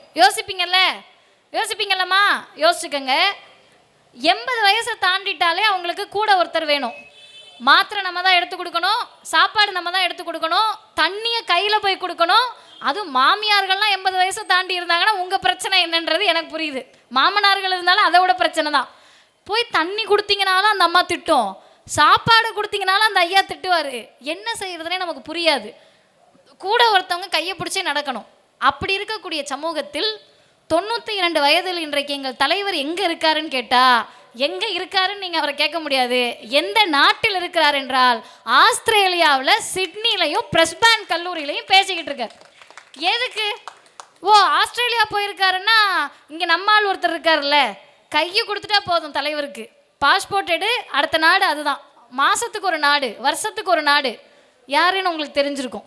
உலகம் சுற்றும் வாலிபர்லாம் அவரை சொல்லாதீங்க, ஊர்காசில் சுற்றக்கூடிய வாலிபர் தான் நம்முடைய மரியாதைக்குரிய பிரதமர். அப்படி சும்மா அடுத்தவங்க காசை வச்சுக்கிட்டு எதையாவது பேசிக்கிட்டு எங்கேயாவது போய் கை குலுக்கிக்கிட்டு நாட்டுக்கு ஒன்றும் பயன்படாமல் இருக்கிறப்ப 92 வயதில் எங்கள் தலைவர் ஆசிரியர் சிட்னியில் போய் பேசுகிறார். பெண்களே, இன்னும் நீங்கள் முற்போக்காக இருக்க வேண்டும். ஜாதியற்ற மதமற்ற சமூகத்தை, தமிழ் சமூகத்தை படைப்பதற்கு நீங்களும் ஆதரவு தர வேண்டும் என்று ஆஸ்திரேலியா சிட்னியில் பேசக்கூடியவராக எங்கள் கழகத்தின் தலைவர் இருக்கிறார். அந்த தலைவர் தலைமையில் ஒரு 14 தீர்மானத்தை கடந்த பிப்ரவரி 15ஆம் தேதி சிதம்பரம் பொதுக்குழுவில் நிறைவேற்றணும். இப்போ கடைசியாக இருக்கிறவங்க எங்களை பார்த்து கோவப்படணும், நிற்கிறவங்க கேள்வி கேட்கணும். ஏம்மா, தீக்காக்காரவங்க தீர்மானம் போடுற, உங்கள் இயக்கத்தோட தீர்மானம், அதை பெரியமேட்டில் உட்காந்துக்கிட்டு நேவல் ஹாஸ்பிட்டல் ரோட்டில் உட்காந்துக்கிட்டு எங்களை உட்கார வச்சு எதுக்கு பேசுகிற அப்படின்னு நீங்கள் கேட்கணும், இல்லை யோசிக்கணும். யோசிச்சிங்கன்னா, இல்லை மனசுலேயே என்னை திட்டினீங்கன்னா அதுக்கான பதிலை மிக சுருக்கமாக சொல்லுகிறேன். அருமை தோழர்களே, திராவிடர் கழகத்தினுடைய தீர்மானம் அல்ல அது. ஏதோ தீக்காக்காரவங்க 100 பேர் சேர்ந்து போட்ட தீர்மானம் அல்ல அது. 1929 தந்தை பெரியார் போட்ட பெண்களுக்கு சம உரிமை வேணும், சொத்துரிமை என்று கேட்ட தீர்மானம் தான் 89 தமிழ்நாட்டில் முத்தமிழறிஞர் கலைஞரால் சட்டமானது. தந்தை பெரியார் போட்ட தீர்மானங்கள் தான் இந்த தமிழ் சமூகத்திலே பின்னாட்களில் சட்டமாக மாறியது. அனைத்து ஜாதியினரும் அர்ச்சகராகணும்னு தீக்காக்காரவங்க போட்ட தீர்மானம் தான் இன்றைக்கு தமிழ்நாட்டின் ஒப்பற்ற முதலமைச்சர் அனைத்து ஜாதியினரும் அர்ச்சகராகலாம் என்று பணி நியமன ஆணையை கொடுத்திருக்கிறார். 69% இடஒதுக்கீடு வேண்டும் என்று திராவிடர் கழகத்தின் தலைவர் ஆசிரியர் ஐயா வீரமணி அவர்கள் போட்ட தீர்மானத்தில் தான் இந்தியாவிலேயே எந்த மாநிலத்திலும் இல்லாத அளவிற்கு 69% இடஒதுக்கீடை கொண்ட ஒரே மாநிலம் திராவிடம் ஆளும் தமிழ்நாடு தான். இதனால் எங்களுக்கு என்ன பயன் அப்படின்னு கேட்டிங்கன்னா, எல்லாரும் உட்கார்ந்துருக்கீங்க, உட்கார்ந்துருக்கக்கூடிய யார்ட்டனாலும் 1000 ரூபாய் பெட்டு கட்டுறேன். நான் முடித்த பிறகு நான் இறங்கின உடனே இல்லை நீ சொன்னது பொய்ன்னு சொல்லி நீங்கள் எங்கிட்ட காசை கேட்கலாம். ஏம்மா இவ்வளோ பொய் பேசுவியா, காசு கொடுன்னு நீங்கள் கேட்கலாம். யார் உட்காந்துருக்கவங்க மட்டும் இல்லை, நின்று கேட்குற அண்ணன் அக்கா யாருனாலும் பெட்டு கட்டுறேன். உங்கள் எல்லாருக்கிட்டையும் ஒரே ஒரு கேள்வி தான். எல்லோரும் வேலைக்கு போகிறோம்ல, நேற்று ஒரு பொண்ணு அப்படி தான் கேட்டுச்சு, அவங்க அப்பா அம்மா என்ன பண்ணுறாங்க அப்படின்னு கேட்டேன். எதுக்கு கேட்டேன்னு கேட்டிங்கன்னா, பொதுமக்களே நல்லா கேட்டுக்கங்க, தமிழ்நாட்டின் முதல்வர் கொடுக்கக்கூடிய புதுமை பெண் திட்டம் 1000 ரூபாய் தமிழ் மீடியம் பிள்ளைகளுக்கு மட்டும்தான் போகுது, இங்கிலீஷ் மீடியம் பிள்ளைகளுக்கு போகல. இப்போ நான் அந்த பிள்ளைகளை பார்த்து கேட்டேன், இங்கிலீஷ் மீடியம் படிக்கிற காரணத்தினால எங்களுக்கு கிடைக்கலன்னு முதல்வர் மேலே உங்களுக்கு கோபமானு கேட்டேன். கோரஸாக கத்துச்சுங்க, ஆமாங்கான்னுச்சுங்க. ஆமாம், எங்களுக்கு மட்டும் 1000 ரூபாய் கொடுக்கலன்னுச்சு. அப்போ நான் ஒரு 2 பிள்ளைங்களை மட்டும் எந்திரிக்க சொல்லி ஆங்கில வழி கல்வியில் படிக்கக்கூடிய ஒரு குழந்தையையும் தமிழ் வழி கல்வியில் படிக்கக்கூடிய ஒரு பிள்ளையும் எழுந்திரிக்க சொன்னேன். நல்லா கேட்டுக்கங்க, அந்த இங்கிலீஷ் மீடியம் படிக்கக்கூடிய பொண்ணுக்கிட்ட ஒரு கேள்வி, இதன் பிள்ளைகிட்டே அதே கேள்வி தான். உங்கள் அப்பா அம்மா என்னப்பா பண்ணுறாங்கன்னு கேட்டேன். அந்த பொண்ணு சொல்லிச்சு, இங்கிலீஷ் மீடியம் படித்து இன்றைக்கி செவிலியர் படிப்புக்காக வந்திருக்கக்கூடிய குழந்தை, எங்கள் அப்பா ஆர்மியில் வேலை பார்த்துக்கிட்டு இருக்காரு. அம்மா என்ன பண்ணுறாங்கன்னு கேட்டேன். ஹவுஸ் ஒய்ஃப்னுச்சு. அவங்க ஹவுஸுக்கு ஒய்ஃப் இல்லை, உங்கள் அப்பாவுக்கு ஒய்ஃபு, ஹவுஸ் ஒய்ஃப்லாம் சொல்லக்கூடாதுன்ட்டு அடுத்த பிள்ளைகிட்ட கேள்வி கேட்டேன். தமிழ் மீடியம் படிக்கக்கூடிய நம் அரசு பள்ளியில் படித்த அந்த குழந்தைகிட்ட உங்கள் அப்பா அம்மா என்னப்பா வேலை பார்க்குறாங்கன்னு கேட்டேன். எல்லாம் டாக்குமெண்ட்டு யூடியூப்பில் இருக்குது. அந்த பொண்ணு சொல்லிச்சு, எங்கள் அப்பா கூலி தொழிலாளி, அம்மா என்ன பண்ணுறாங்க, அதே கூலி வேலைக்கு தான்க்கா போகிறாங்கன்னுச்சு. சரி, இதை மட்டுமே வச்சு நம்ம முடிவுக்கு வரக்கூடாதுன்னு இன்னொரு பொண்ணை எழுந்திரிக்க சொல்லி, உங்கள் அப்பா அம்மா என்ன பண்ணுறாங்கன்னா, அப்பா விவசாயம் பார்க்குறாரு, அம்மா கூலி வேலைக்கு போகிறாங்க. இன்னொரு தம்பி எழுந்தான், அவனா எழுந்தான், அக்கா நானும் சொல்கிறேன், ஏன் சரிப்பா சொல்லு, உங்கள் அப்பா என்ன வேலை பார்க்குறாரு? அப்பா அம்மா 2 பேரும் விவசாயம் பார்க்குறாங்க அப்படின்னு சொன்னாங்க. அருமை தோழர்களே, பெரியவர்களே, சான்றோர் பெருமக்களே, இளைஞர்களே, நல்லா கேட்டுக்கங்க. ஆர்மியில் வேலை பார்க்கக்கூடிய அப்பா, கவலையே இல்லாமல் வீட்டில் கணவனையும் பிள்ளைகளையும் பார்த்துக்கிற அம்மா, 3 வேளை சுட சுட வீட்டில் டைனிங் டேபிளுக்கு வர சாப்பாடு, காலையில் ஹார்லிக்ஸு, நைட்டு தூங்குற போகிறப்ப ஹார்லிக்ஸு, இங்கிலீஷ் மீடியத்துலையும் சிபிஎஸ்சி ஸ்கூல்லையும் பள்ளிக்கூடம், டியூஷனு, காலையில் ஆட்டோ, சாயங்காலம் ஆட்டோவில் போயிட்டு வர பிள்ளைங்க தமிழ்நாட்டில் இருக்காங்க. அப்படியே இந்த பக்கம் வந்தீங்கன்னா அப்பா விவசாயம், அம்மா விவசாயம், அப்பா அம்மா 2 பேரும் கூலி தொழிலாளி. காலையில் இந்த பிள்ளை கண்ணு முடிச்சு பார்க்குறப்ப அவங்க சோத்தில் தூக்குவாளியை கஞ்சி எடுத்துக்கிட்டு வேலைக்கு போயிடுவாங்க. சாயங்காலம் இந்த பிள்ளை வர்றப்ப அப்பா அம்மா இருக்க மாட்டாங்க. இந்த பிள்ளை வந்து தான் கதவை திறந்து வீட்டுக்குள்ளே போகணும். வீட்டுக்குள்ளே போனோன்னா ஹார்லிக்ஸ் பாட்டிலும், பூஸ்ட் பாட்டிலும், போன்விட்டா பாட்டிலும் வாங்கி வச்சுருக்க மாட்டாங்க. காப்பி இருக்கும், பால் இருக்காது. காப்பி தூள் இருக்கும், பால் இருக்காது. காப்பி தூளை தூக்கி தண்ணியில் கலந்து வர காப்பியை குடிச்சிட்டு புத்தகத்தை எடுத்து படிக்க உட்காரணும். படிக்க உட்காந்தா ஐயோ மே மாதம் ஆயிடுச்சு, சத்யாவில் ஆஃபர் போடுறாங்கன்னு ஏசி வாங்கி மாட்டியிருக்க மாட்டாங்க. அந்த பிள்ளை வீட்டுக்கு வெளியே உட்காந்து தான் படிக்கணும். படிச்சுக்கிட்டு இருக்கிறது மட்டும் வேலை கிடையாது, அதுக்கடுத்து உன்னை பெற்று போட்டிருப்பாங்க, அதை இந்த பிள்ளை தான் பார்த்துக்கணும். அப்பா அம்மா வர வரைக்கும் அவங்க வருவாங்க பொழுது சாஞ்சு 6:30-7 மணிக்கு. வந்த களைப்பில் பிள்ளை படிச்சுதா இல்லையான்னு கேட்கறதுக்கு நேரம் இருக்காது. திரும்ப ராத்திரி சோறாக்கி சாப்பிட்டுட்டு எல்லாரும் தூங்கிடுவாங்க. இவர்களும் தமிழ்நாட்டில் வாழ்கிறார்கள். ஆர்மியில் அப்பா வேலை பார்க்குறாரு, டாக்டராக இருக்காரு, இன்ஜினியராக இருக்காருன்னா அவங்க பிள்ளைகளை பார்த்து கொள்ள அவர்களுக்கு வாய்ப்பு இருக்கிறது. வாய்ப்பில்லாத எங்கள் பிள்ளைகளுக்காக தான் மாதம் 1000 ரூபாயை தமிழ்நாட்டின் முதல்வர் புதுமை பெண் திட்டம் என்ற பெயரிலும் தமிழ் புதல்வன் திட்டம் என்ற பெயரிலும் கொடுக்கிறார். இதுக்கும் நீங்கள் போட்ட தீர்மானத்துக்கு என்ன சம்மந்தம்னு கேட்டிங்கன்னா, கல்வி தாம்மா நம்ம ஆயுதம், வேறு ஒன்றுமே கிடையாது. நாங்கள்லாம் யார் தெரியுமா, நாங்கள்லாம் ஆண்ட பரம்பரை தெரியுமா? போய் தமிழ்நாட்டில் ஒரு பிள்ளைங்கிட்டையும் சொல்லு, காலேஜ் பிள்ளைங்க, ஸ்கூல் பிள்ளைங்ககிட்டையும் சொல்லுங்கள், இளைஞர்கள் சொல்லுங்கள். தமிழ்நாட்டில் ஆண்ட பரம்பரைன்னு ஒரு ஜாதி கூட கிடையாது, எல்லாம் அடிமை பரம்பரை தான். நீ தான் ஆண்ட பரம்பரையே 3 டிகிரியாக முடிச்சிருக்க, 7 டிகிரியாக முடிச்சிருக்க, ஒன்றும் கிடையாது. படிக்க வக்கில்லாத ஜாதியாக தானே நம்ம இருந்தோம். நீ எந்த ஜாதியாக வேணால் இருந்துட்டு போ, நான் பேர் சொல்லலை, யாராக வேணால் இருந்துட்டு போங்க. பிசி, எம்பிசி, பிற்படுத்தப்பட்டவர்கள், மிகவும் பிற்படுத்தப்பட்டவர்கள், நாங்கள் எல்லாம் அந்த பகுதியில் என்னமோ அது என்ன சோழ பரம்பரை, சேர பரம்பரை, ஒரு பரம்பரை நம்ம கிடையாது. நம்ம அடிமை பரம்பரையாக இருந்தவங்க யாராக இருந்தாலும் சரி. இல்லை மதிவதனி எப்படி அப்படி சொல்லலாம், நாங்கள் அடிமைகள் கிடையாது. நீ அடிமை இல்லைல்ல, ஏன் பள்ளிக்கூடம் பக்கம் போல, ஏன் ஸ்கூல் பக்கம் போல? தாத்தா பாட்டி எதுக்கு 1/2 ஏக்கர் நிலம் இல்லாமல் அடுத்தவன்ட்ட போய் அடிமையாக இருந்தாங்க? ஒரு புடி நெல்லுக்காக எதுக்கு ஆண்ட பரம்பரை பெருமை பேசினவங்க நின்னாங்க?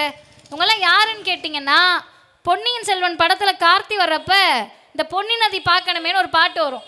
அப்படியே எல்லாமே பச்சை பசேல்னு அப்படி வாழ்ந்தோன்னு நினச்சிக்கிட்டு இருக்காங்க. ஒரு பயலும் பச்சை பசேல்லாம் வாழலை. 100 வருஷத்துக்கு முன்னாடி, 200 வருஷத்துக்கு முன்னாடி அவ்வளவு பணம் இருந்தது ராஜாக்கள் கிட்ட. எங்கள் தாத்தா சோழர், எங்கள் தாத்தா சேரன் இன்னைக்கு தேதிக்கு உசுரோடு இருந்தால் கண்ணீர் விட்டு ராஜராஜ சோழன் தான் அழுதுருப்பார். எத்தனை பேருக்கு ஒரு தாத்தாவாக இருக்கிறது? இது அவமானப்படுத்தக்கூடிய செயல் இல்லையா அவரை? அப்படி இருக்கக்கூடிய சூழலில் தான் நாங்கள்லாம் சோழ மண்டலத்தில் பிறந்தவர்கள், நாங்கள் கொங்கு மண்டலத்தில் பிறந்தவர்கள், நாங்கள் தென் மண்டலத்தில் ஆதிக்க ஜாதிகள்னா கப்பல் ஓடிச்சு உங்கள் பேரில் ஓடிச்சா அப்படின்னு நீங்கள் போய் கேட்கணும்.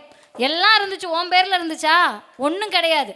அப்போ படிக்க வக்கற்ற ஜாதிகளாக நாம் இருந்தோம், அரசு வேலைக்கு போவதற்கு வக்கற்ற ஜாதிகளாக நாம் இருந்தோம், ஒருவேளை சோத்துக்கு வக்கற்ற ஜாதிகளாக நாம் இருந்தோம். அதை மறந்துக்கிட்டு இன்னைக்கு வந்து படிக்கக்கூடிய பிள்ளைகளை கூப்பிட்டு அவர்களுக்கு ஜாதிய போதையை மூளையில் ஏற்றி, நீ எல்லாம் எப்படிப்பட்டவனாக இருக்கணும் தெரியுமா?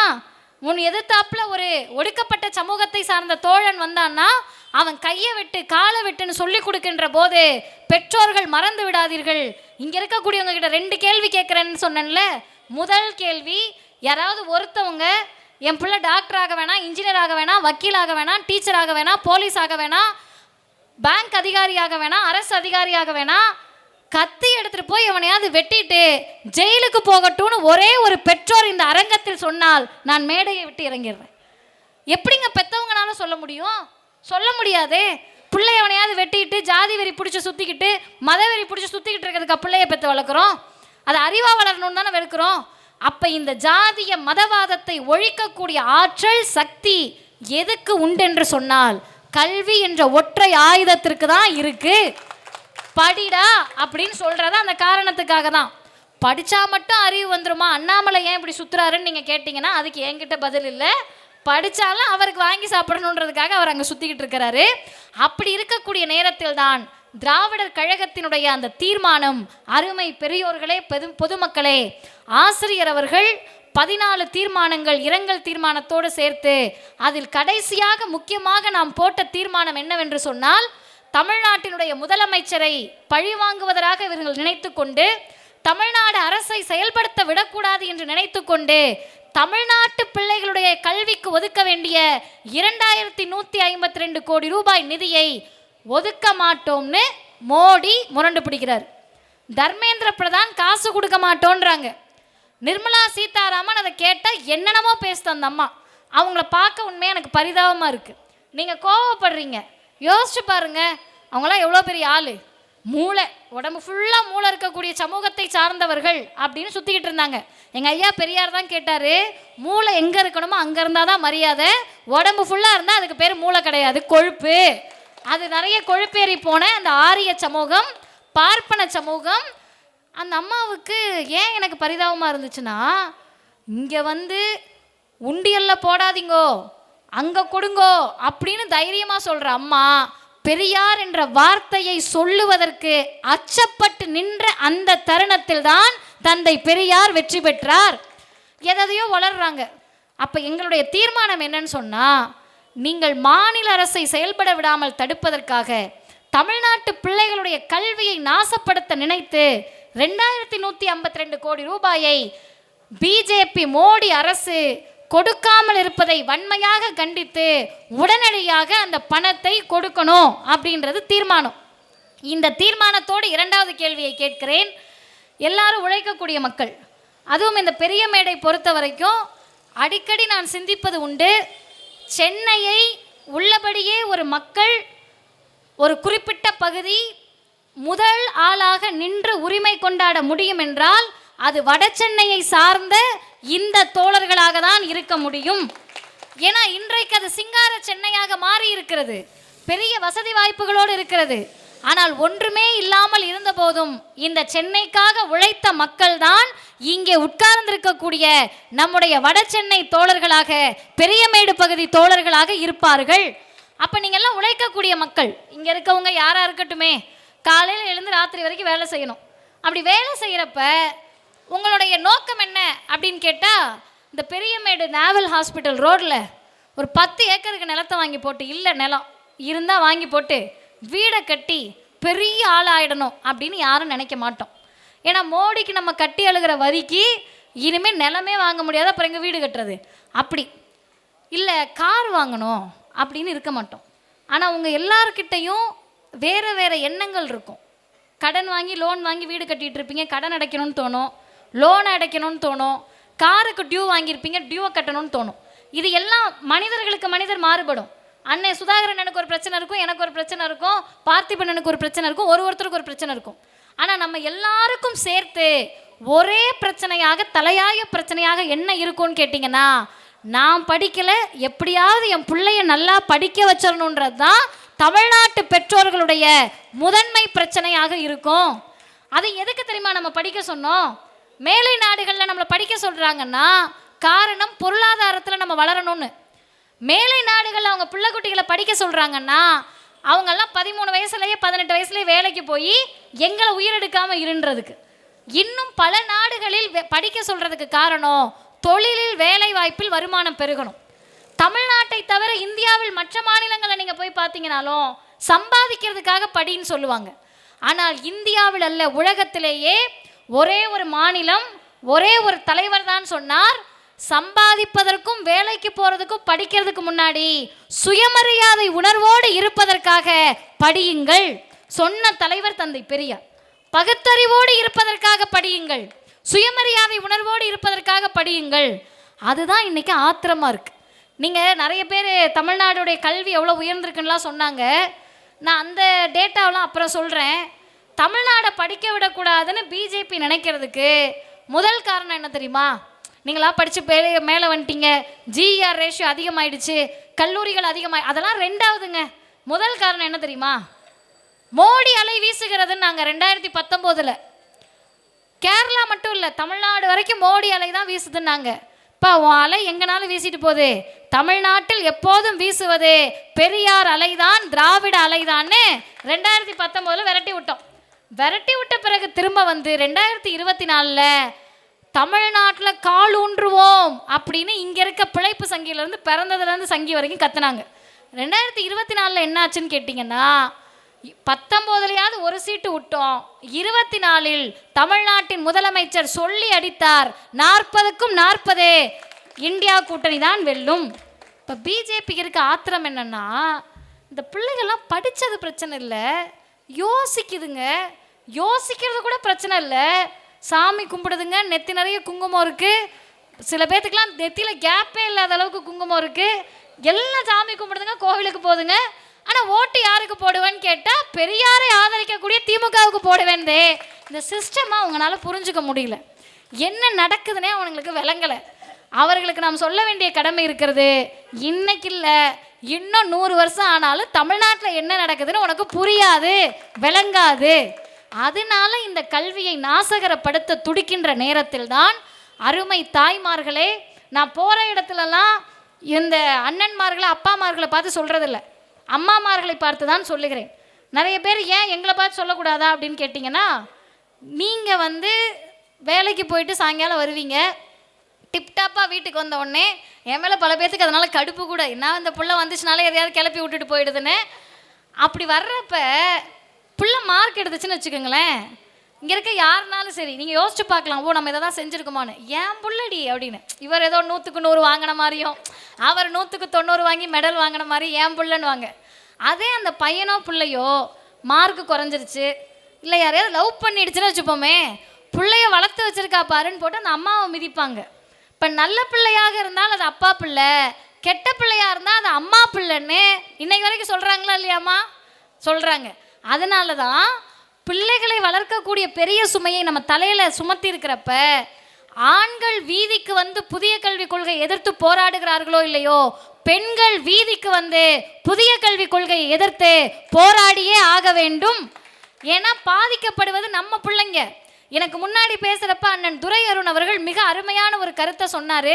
எத்தனை பேர் கேட்டிங்கன்னு தெரில.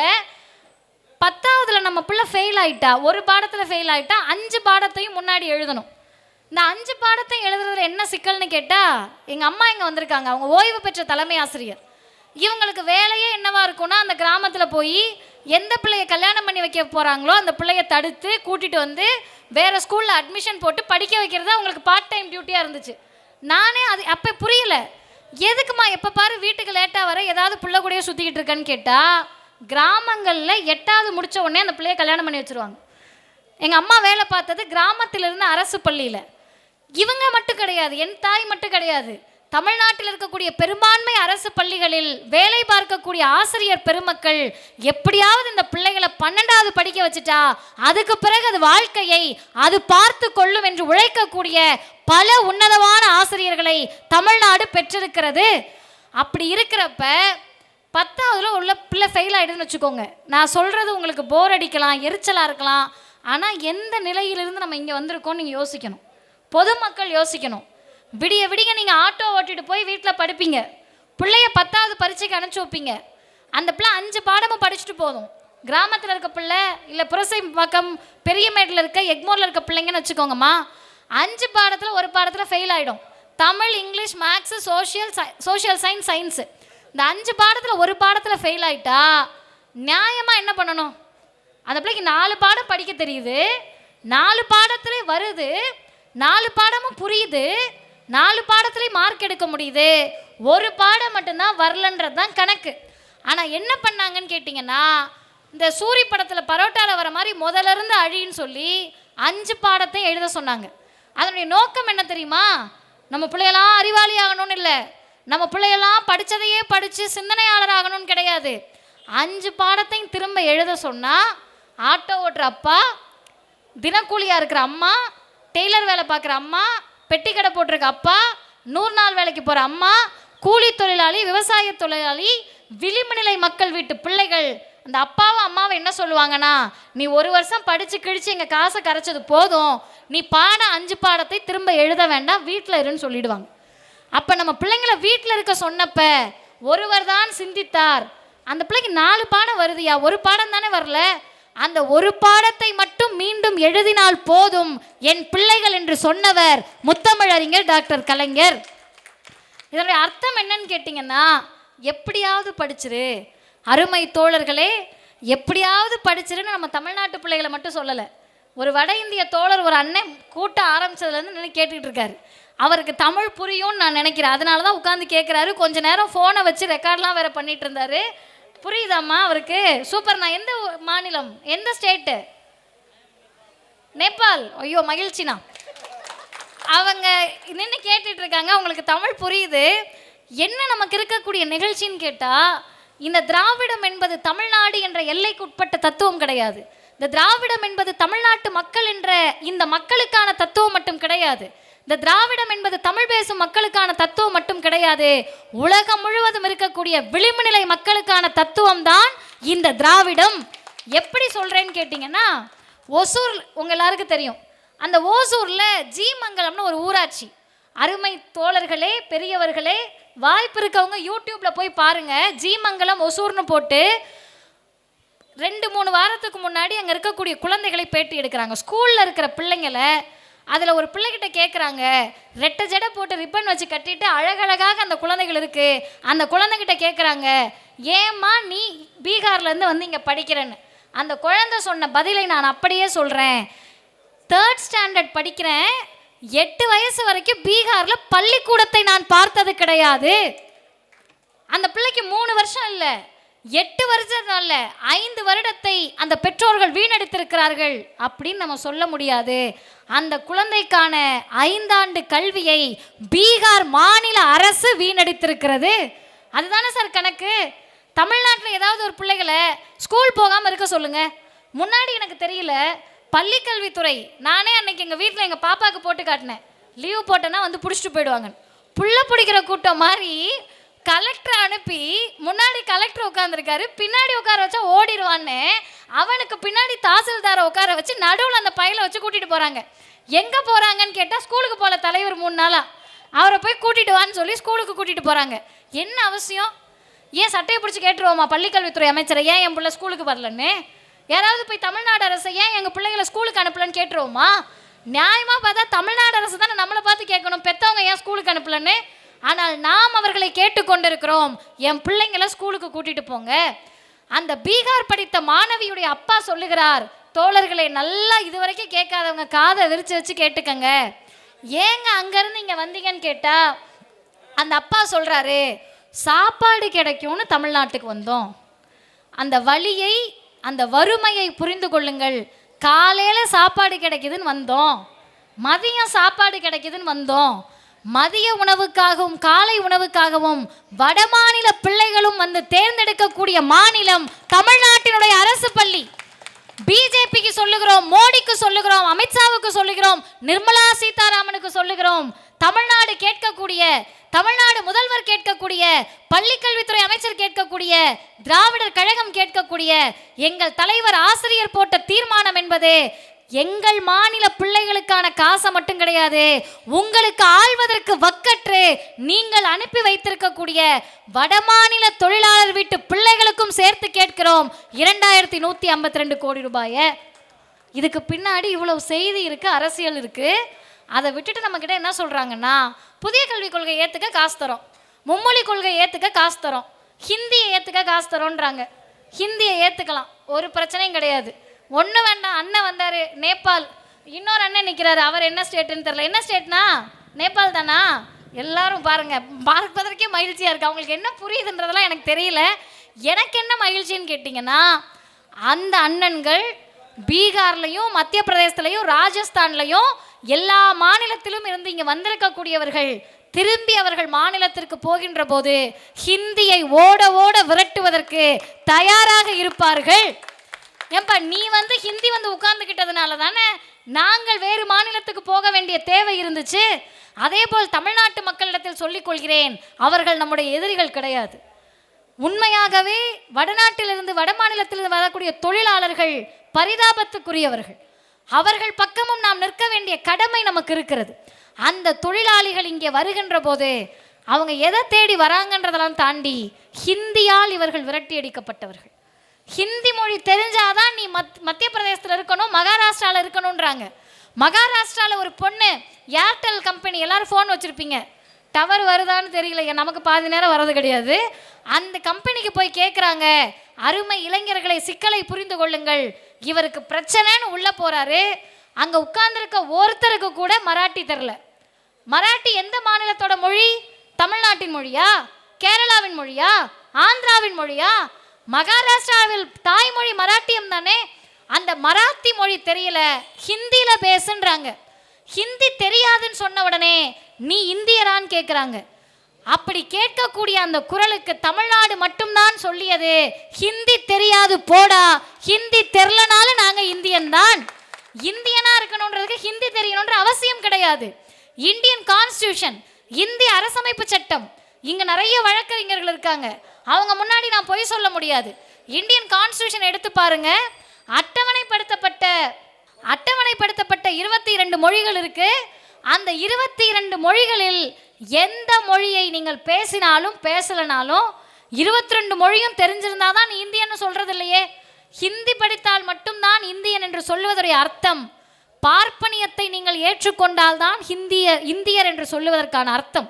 ஆரியத்தை ஏற்றுக்கொண்டால்தான் நீங்கள் இந்தியர் என்று சொல்லுவதற்கு அர்த்தம். அருமை தாய்மார்களே, இளைஞர்களே, பெரியவர்களே, நான் இன்னும் 10 நிமிடத்தில் நிறைவு செய்கிறேன். ஹோலின்னு ஒரு பண்டிகை பற்றி அக்கா மணியம்மை அவர்கள் சொன்னாங்க. சவுகார்பேட்டில் டிவியில் போடுறாங்க, நல்லா தெரிஞ்சுக்கங்க, இது பண்பாட்டு படையெடுப்பு. நான் எல்லார் முன்னாடியும் சொல்கிறேன், ரெக்கார்ட் ஆகுது, அதனால் பொய் சொல்ல முடியாது. ஒரு அண்ணன், அது எந்த சேனல்னு தெரில, பேட்டி கொடுக்குறாரு. பின்னாடி அவங்க பையனை வச்சுருக்காரு. ஸ்கூலுக்கு போக முடியலங்க, வீதி ஃபுல்லாக கலர் பூசி வச்சுருக்காங்க. யூனிஃபார்மில் கலர் சாயம் பூசிடுவாங்க. அந்த பக்கம் ஸ்கூல் இருக்குது, இந்த பக்கம் இந்த அண்ணன் நிற்கிறாங்க. ஒன்று மட்டும் தெரிஞ்சுக்கங்க, தமிழ்நாட்டில் கோவில் திருவிழா நடக்கும். இங்கே உங்களுக்கு பெரியமேட்லேயே நிறைய கோவில் இருக்குது, கோவில் திருவிழா நடக்கும். மசூதி இருக்குது, இன்றைக்கி நோன்பு திறந்திருப்பாங்க. ரம்ஜான் நடக்கும், கோலாகலமாக நடத்துவாங்க. கிறிஸ்தவர்கள் கிறிஸ்துமஸ் கொண்டாடுவாங்க, ஈஸ்டர் கொண்டாடுவாங்க, நியூ இயர் கொண்டாடுவாங்க, ஜெகஜோதியாக நடக்கும், எல்லா பண்டிகையும் நடக்கும். நீங்கள் வீதியில் நின்று திருவிழாக்கு கூழ் ஊற்றுறதுக்கு நின்று எல்லா பக்கத்தில் இருக்கக்கூடிய ரோடையும் அடைச்சி நிற்கிறீங்கன்னு வைங்களேன், 2 விஷயத்துக்கு தான் வழி விடுவீங்க தமிழ்நாட்டு மக்கள். ஒன்று, யாராவது உயிர் பிழைக்கணும்னு ஆம்புலன்ஸில் போயிட்டு இருந்தால் எல்லாரும் நின்ன இடம் தெரியாமல் வழி விடுவோம். 2வது எதுக்கு வழி விடுவோன்னு கேட்டால், பள்ளி செல்லக்கூடிய குழந்தைகள் வந்தால் தடையில்லாமல் வழி விடுவோம். நீங்கள் ஹிந்துவாக இருக்கலாம், கிறிஸ்தவராக இருக்கலாம், அதெல்லாம் உங்களுக்கு கணக்கு கிடையாது, பிள்ளைங்களுக்கு வழி விடுவோம். ஆனால் இந்த வட மாநிலத்திலிருந்து வந்திருக்கக்கூடிய இவர்கள் அவர்களுடைய பண்பாட்டை கொண்டு வந்து, அவங்க கலாச்சாரத்தை கொண்டு வந்து, ஹோலின்னு மூஞ்சி ஃபுல்லாக கலர் சாயம் கொண்டாடி நீங்கள் கொண்டாடலாம். உங்கள் கொண்டாட்டத்தில் நாங்கள் தலையிடவே இல்லை. பள்ளிக்கூடம் போகிற பிள்ளைய கூட அனுப்ப விட மாட்டேன்னு நின்னீங்கன்னு சொன்னால், அதுதான் ஆரிய பண்டிகைக்கும் தமிழர்களுக்கும் திராவிடருக்கும் உள்ள வேறுபாடு. என்ன வேறுபாடு தெரியுமா? யோகி ஆதித்யநாத், அவரை முதல்வர்னு சொல்லாதீங்க, கடைந்தெடுத்த சாமியார். சாமியார் கூட கிடையாது, காவி சாமியார். காவி சாமியார் கூட கிடையாது, பல பித்தலாட்டங்களுக்கு உரிமை கொண்டாடக்கூடிய சாமியார் யோகி ஆதித்யநாத். அவர் சொல்றாரு, ஹோலி பண்டிகையின் போது மசூதிகளை தார்பாய் வச்சு மூடணுமா. ஓம் பண்டிகைக்கும் இஸ்லாமியர்களுக்கும் என்ன சம்பந்தம்? இங்க அண்ணன் உட்கார்ந்துருக்காங்களே, தலையில தொப்பி போட்டுட்டு போற இடங்கள்ல எல்லாம் ஹிஜாப் போட்டுட்டு அக்காமார்கள் உட்கார்ந்துருப்பாங்களே, ஹோலிக்கும் இவங்களுக்கு என்ன சம்பந்தம்? இவங்க ரம்ஜான் கொண்டாடுறப்ப கோவிலை ஃபுல்லாக தார்பாய் விட்டு மூடுன்னு சொன்னால் நமக்கு கோவம் வருமா வராதா? கிறிஸ்தவர்கள் கிறிஸ்மஸ் கொண்டாடுறப்ப கோவிலெல்லாம் மூடி வைன்னு சொன்னால் நமக்கு கோவம் வருமா வராதா? நமக்கு கோபம் வந்தால் அது தமிழ்நாடு, வெட்கமின்றி அதை ஏற்றுக்கொண்டால் அது வடமாநிலம் என்ற வேறுபாட்டை நாம் புரிந்து கொள்ள வேண்டும். ஹிந்தி வேண்டான்னு சொல்றது மொழிக்காக அல்ல. ஐயோ ஹிந்தி வந்துட்டா தமிழ் அழிஞ்சிரும் பயந்துடுறீங்களான்னு விவாதத்தில் உட்காந்து கிக்கி பிக்கி பண்ணிட்டு இருக்காங்க. ஹிந்தி அல்ல, உங்க தாத்தன் மொழி சமஸ்கிருதம் வந்தப்பயே அதை தான் ஓட விரட்டமே தவிர தமிழ் அழிந்து போகவில்லை. நான் இன்னும் சொல்லுகிறேன், தந்தை பெரியாரின் மொழியில் சொல்லுகிறேன், ஐயோ தமிழ் போல் உலகத்தில் எதுவுமே கிடையாதுன்ற பற்றோடு தமிழை தூக்கி வைத்து தீகாக்காரவங்க 38 சண்டைக்கு போல. 38 தந்தை பெரியார் போராட்டத்துக்கு போனது தமிழை காக்க வேண்டும் என்பது மட்டுமல்ல, ஹிந்தியையும் சமஸ்கிருத சனியனையும் ஒழிக்க வேண்டும்னு தந்தை பெரியார் சொன்னார். காரணம் என்ன? ஐயா ரொம்ப அழகா சொல்றாரு, சிவன் பேசிய மொழி என்பதற்காக நான் தமிழை ஆதரிக்கவில்லை. சிவன் தமிழ் பேசினார்னு சொன்னா அப்ப இந்த தமிழ் கிறிஸ்தவர்களுக்கும் இஸ்லாமியர்களுக்கும் சொந்தம் இல்லையாடான்னு கேட்டார் பெரியார் கேட்டார். அதுக்கடுத்து கேட்டாரு, தமிழ் மொழியில் பிற்போக்குத்தனங்கள் இருந்துச்சா? இருந்துச்சு. தமிழ் மொழியில் இல்லாத சிந்தனையே இல்லைன்னா நான் சொல்ல மாட்டேன். ஆனால் 3 விஷயங்களுக்காக தமிழை நான் ஆதரிக்கிறேன். நல்லா கேட்டுக்கங்க. தமிழை காட்டுமிராண்டி மொழி என்று பெரியார் சொன்னாரா அப்படின்னா, காந்தி தந்தி யாத்திரை போனாரா அப்படின்ற மாதிரி பெரியார் காட்டுமிராண்டி மொழின்னு தான் சொன்னாரு. மாற்று கருத்தே கிடையாது. அடுத்த வரி மிக முக்கியம். சமஸ்கிருதம் என்ற மொழியின் மூலமாக திணிக்க முடியாத பித்தலாட்ட கருத்துக்களை ஹிந்தியின் மூலமாக திணிக்க பார்க்கிறார்கள்னு சேர்த்து சொன்னார். அதையும் சொல்லு.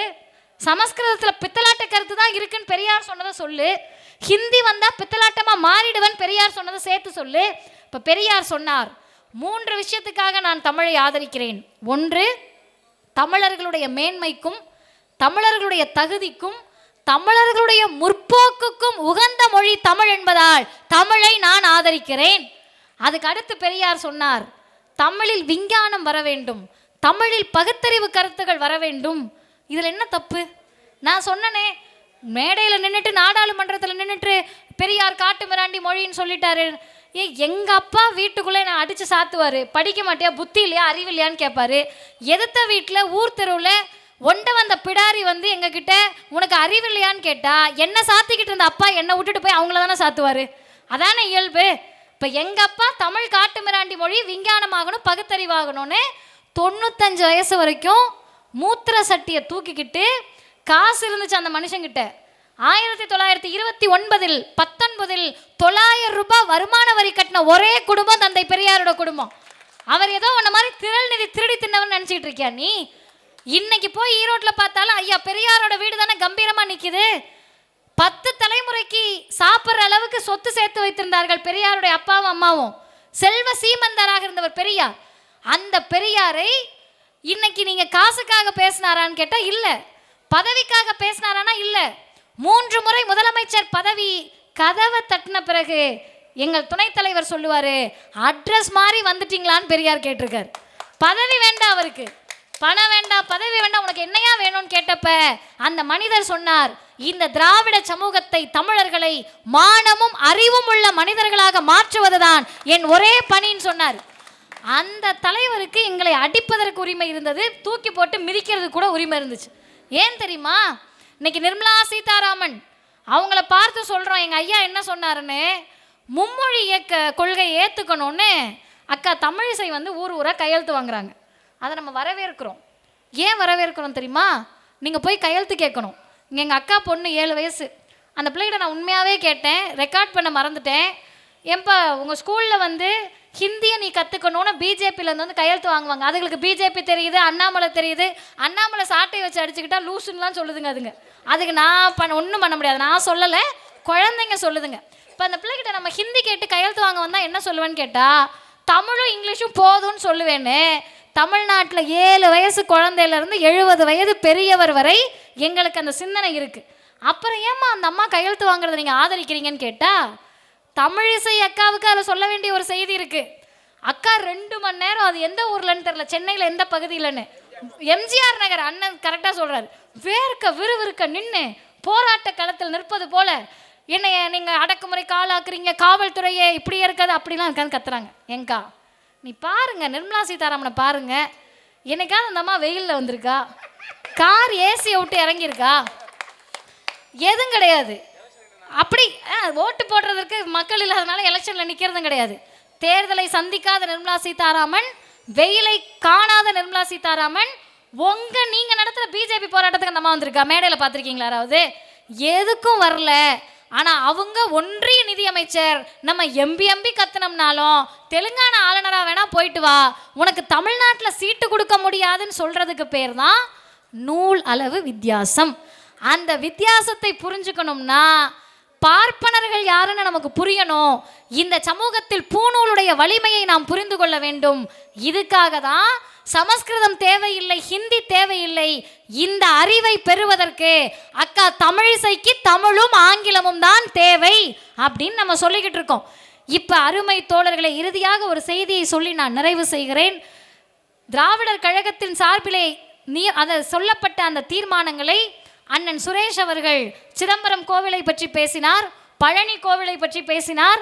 அதுவும் சரியாக இந்த இடத்தில் ஏன் பேசுகிறோம் என்று சொன்னால், துணிச்சலாக ஒரு அமைச்சர் சொன்னார், நீங்கள் கோவிலுக்குள்ள இந்த அதிகாரம்லாம் வச்சுக்க கூடாதுன்னு. சிதம்பரம் நடராஜர் கோவிலுக்குள்ள போய் இன்ஸ்பெக்ஷன் நடத்தினவர் தமிழ்நாட்டினுடைய இந்து சமய அறநிலையத்துறை அமைச்சர் அண்ணன் சேகர் பாபு அவர்கள். அந்த உரிமையோடு நாங்கள் சொல்லுகிறோம், சிதம்பரம் கோவில் என்பது எங்களுக்கு ஒன்றும் கிடையாது. சிதம்பரம் கோவிலில் நடராஜர் இருந்தாலும் எங்களுக்கு பிரச்சனை இல்லை, சிவன் இருந்தாலும் எங்களுக்கு பிரச்சனை இல்லை, அவங்க பிள்ளைக்குட்டிகளோடு அவங்க உள்ளே இருந்தாலும் தீகாக்காரவங்களுக்கு பிரச்சனை இல்லை. எங்களுக்கு எங்கே பிரச்சனை வருதுன்னு கேட்டால், சிதம்பரம் நடராஜர் கோவில் என்பது தீட்சிதர்கள் சொத்து கிடையாது. சோழர்கள் காலத்தில் கட்டின அந்த கோவிலில் 2000 ஏக்கர் நிலம், 2000 ஏக்கர் நிலத்தை இந்து சமய அறநிலையத்துறையுடைய கட்டுப்பாட்டில் 2008க்கு வந்தப்ப 8 கோடி ரூபாய் கணக்கில் வந்துச்சு. அதுக்கு பிறகு அது இந்து சமய அறநிலையத்துறையோட கட்டுப்பாட்டில் இல்லை. அப்போ 8லயே 8 கோடினா 2025 எத்தனை கோடி வந்துட்டு இருக்கோம்? இந்த கோடி எங்கே போகுது? எங்கள் மக்களுக்கு போதா? சிதம்பரத்தில் இருக்கக்கூடிய எங்கள் மக்களுக்கு போதா? பிற்படுத்தப்பட்ட, மிகவும் பிற்படுத்தப்பட்ட பட்டியலின பழங்குடியின மக்களுக்கு போதா? இல்லையே. அப்படியே பார்த்தீங்கன்னா எல்லாம் பாக்ஸர் மாதிரி இருக்காங்க, யாருமே மனுஷங்க மாதிரியே இல்லை. பார்க்கறதுக்கு பாடி கார்ட்ஸ் மாதிரி நின்றுக்கிட்டு வர்ற மக்களை அறையிறது. ஐயா ரொம்ப மகிழ்ச்சியாக இருக்குது, ஐயா நெத்தியில் இல்லாத குறியீடே இல்லை, ஆமாம் ஆமான்றாரு. இது போல கடவுள் நம்பிக்கை இருக்கக்கூடிய எங்கள் மக்கள் சிதம்பரம் கோவிலுக்குள்ளே போய் கனக சபையில் ஏறினா கன்னத்தில் அறையிறையே, நீ இந்த மண்ணினுக்கான மைந்தர்களா? பிழைக்க வந்தவர்கள், எங்கிருந்தோ வந்தவர்கள், தமிழ்நாட்டு மைந்தர்களுடைய கன்னத்தில் கை வைத்தால் சிதம்பரம் கோவிலை இந்து சமய அறநிலையத்துறை கட்டுப்பாட்டிற்கு கீழ் கொண்டு வர வேண்டும் என்பது திராவிடர் கழகத்தினுடைய தலைவர் போட்ட தீர்மானம். அதே போலதான் பழனி என்னுடைய சொந்த ஊர். பண்டாரங்கள் தான் அந்த கோவிலை நிர்வகித்தார்கள், மீண்டும் அவங்க கைக்கு வரணும்னு. இப்போ நீங்கள்லாம் எங்களை பார்த்து சொல்லணும், மூச்சுக்கு 300 தடவை கடவுள் இல்லைன்ட்டு மதிவதனிக்கு எதுக்குமா இந்த கவலை, உங்கள் தலைவருக்கு என்னமா இந்த கவலை? ஒரே கவலை தான். கடவுள் வேணுமா வேணாமான்றது என்னோட சாய்ஸ், என்னுடைய விருப்பம். எனக்கு பிடிச்சா நான் கோவிலுக்கு போவேன், பிடிக்கலன்னா இருப்பேன். எங்கள் அண்ணனுங்களே யோசிங்க, தோழர் பிரதீப் வந்தார், சகோதரிகள் இருக்கீங்க, இளைஞர்கள் திமுகலேருந்து வந்திருக்கீங்க. முன்னாடி என்ன பண்ணுவோம்? கோவிலை பார்த்தாலே 1 கிலோமீட்டருக்கு அந்த செருப்பு கழட்டி விட்டுருவோம். இப்போ ஷூ போட ஆரம்பிச்சிட்டோம். காரில் போயிட்டுருப்போம், கோவிலை பார்த்தா ஷூவை டக்குன்னு கழட்ட முடியுமா? அப்படியே சாமி புரிஞ்சுக்குவார், நம்ம சாமி தானே, எங்கே போயிட போகிறார் அப்படின்ற புரிதல் வந்துருச்சுல்ல. இது ஒரு நாகரிக வளர்ச்சி தானே. அப்படி வளர்ச்சி வருகின்ற போது எனக்கு விருப்பமாக இருந்தால் ஏற்றுக்க போகிறேன், இல்லைனா இல்லை. கோவிலுக்கு போக வேண்டுமா வேண்டாமா என்பது விருப்பம். ஆனால் கோவிலுக்கு போக வேண்டும் என்று நினைக்கக்கூடிய என் சகோதரனையும் சகோதரியையும் கோவிலுக்குள் அழைத்து செல்வது என்பது அடிப்படை சுயமரியாதை உரிமை. அதை இந்த இயக்கம் பேசுகிறது.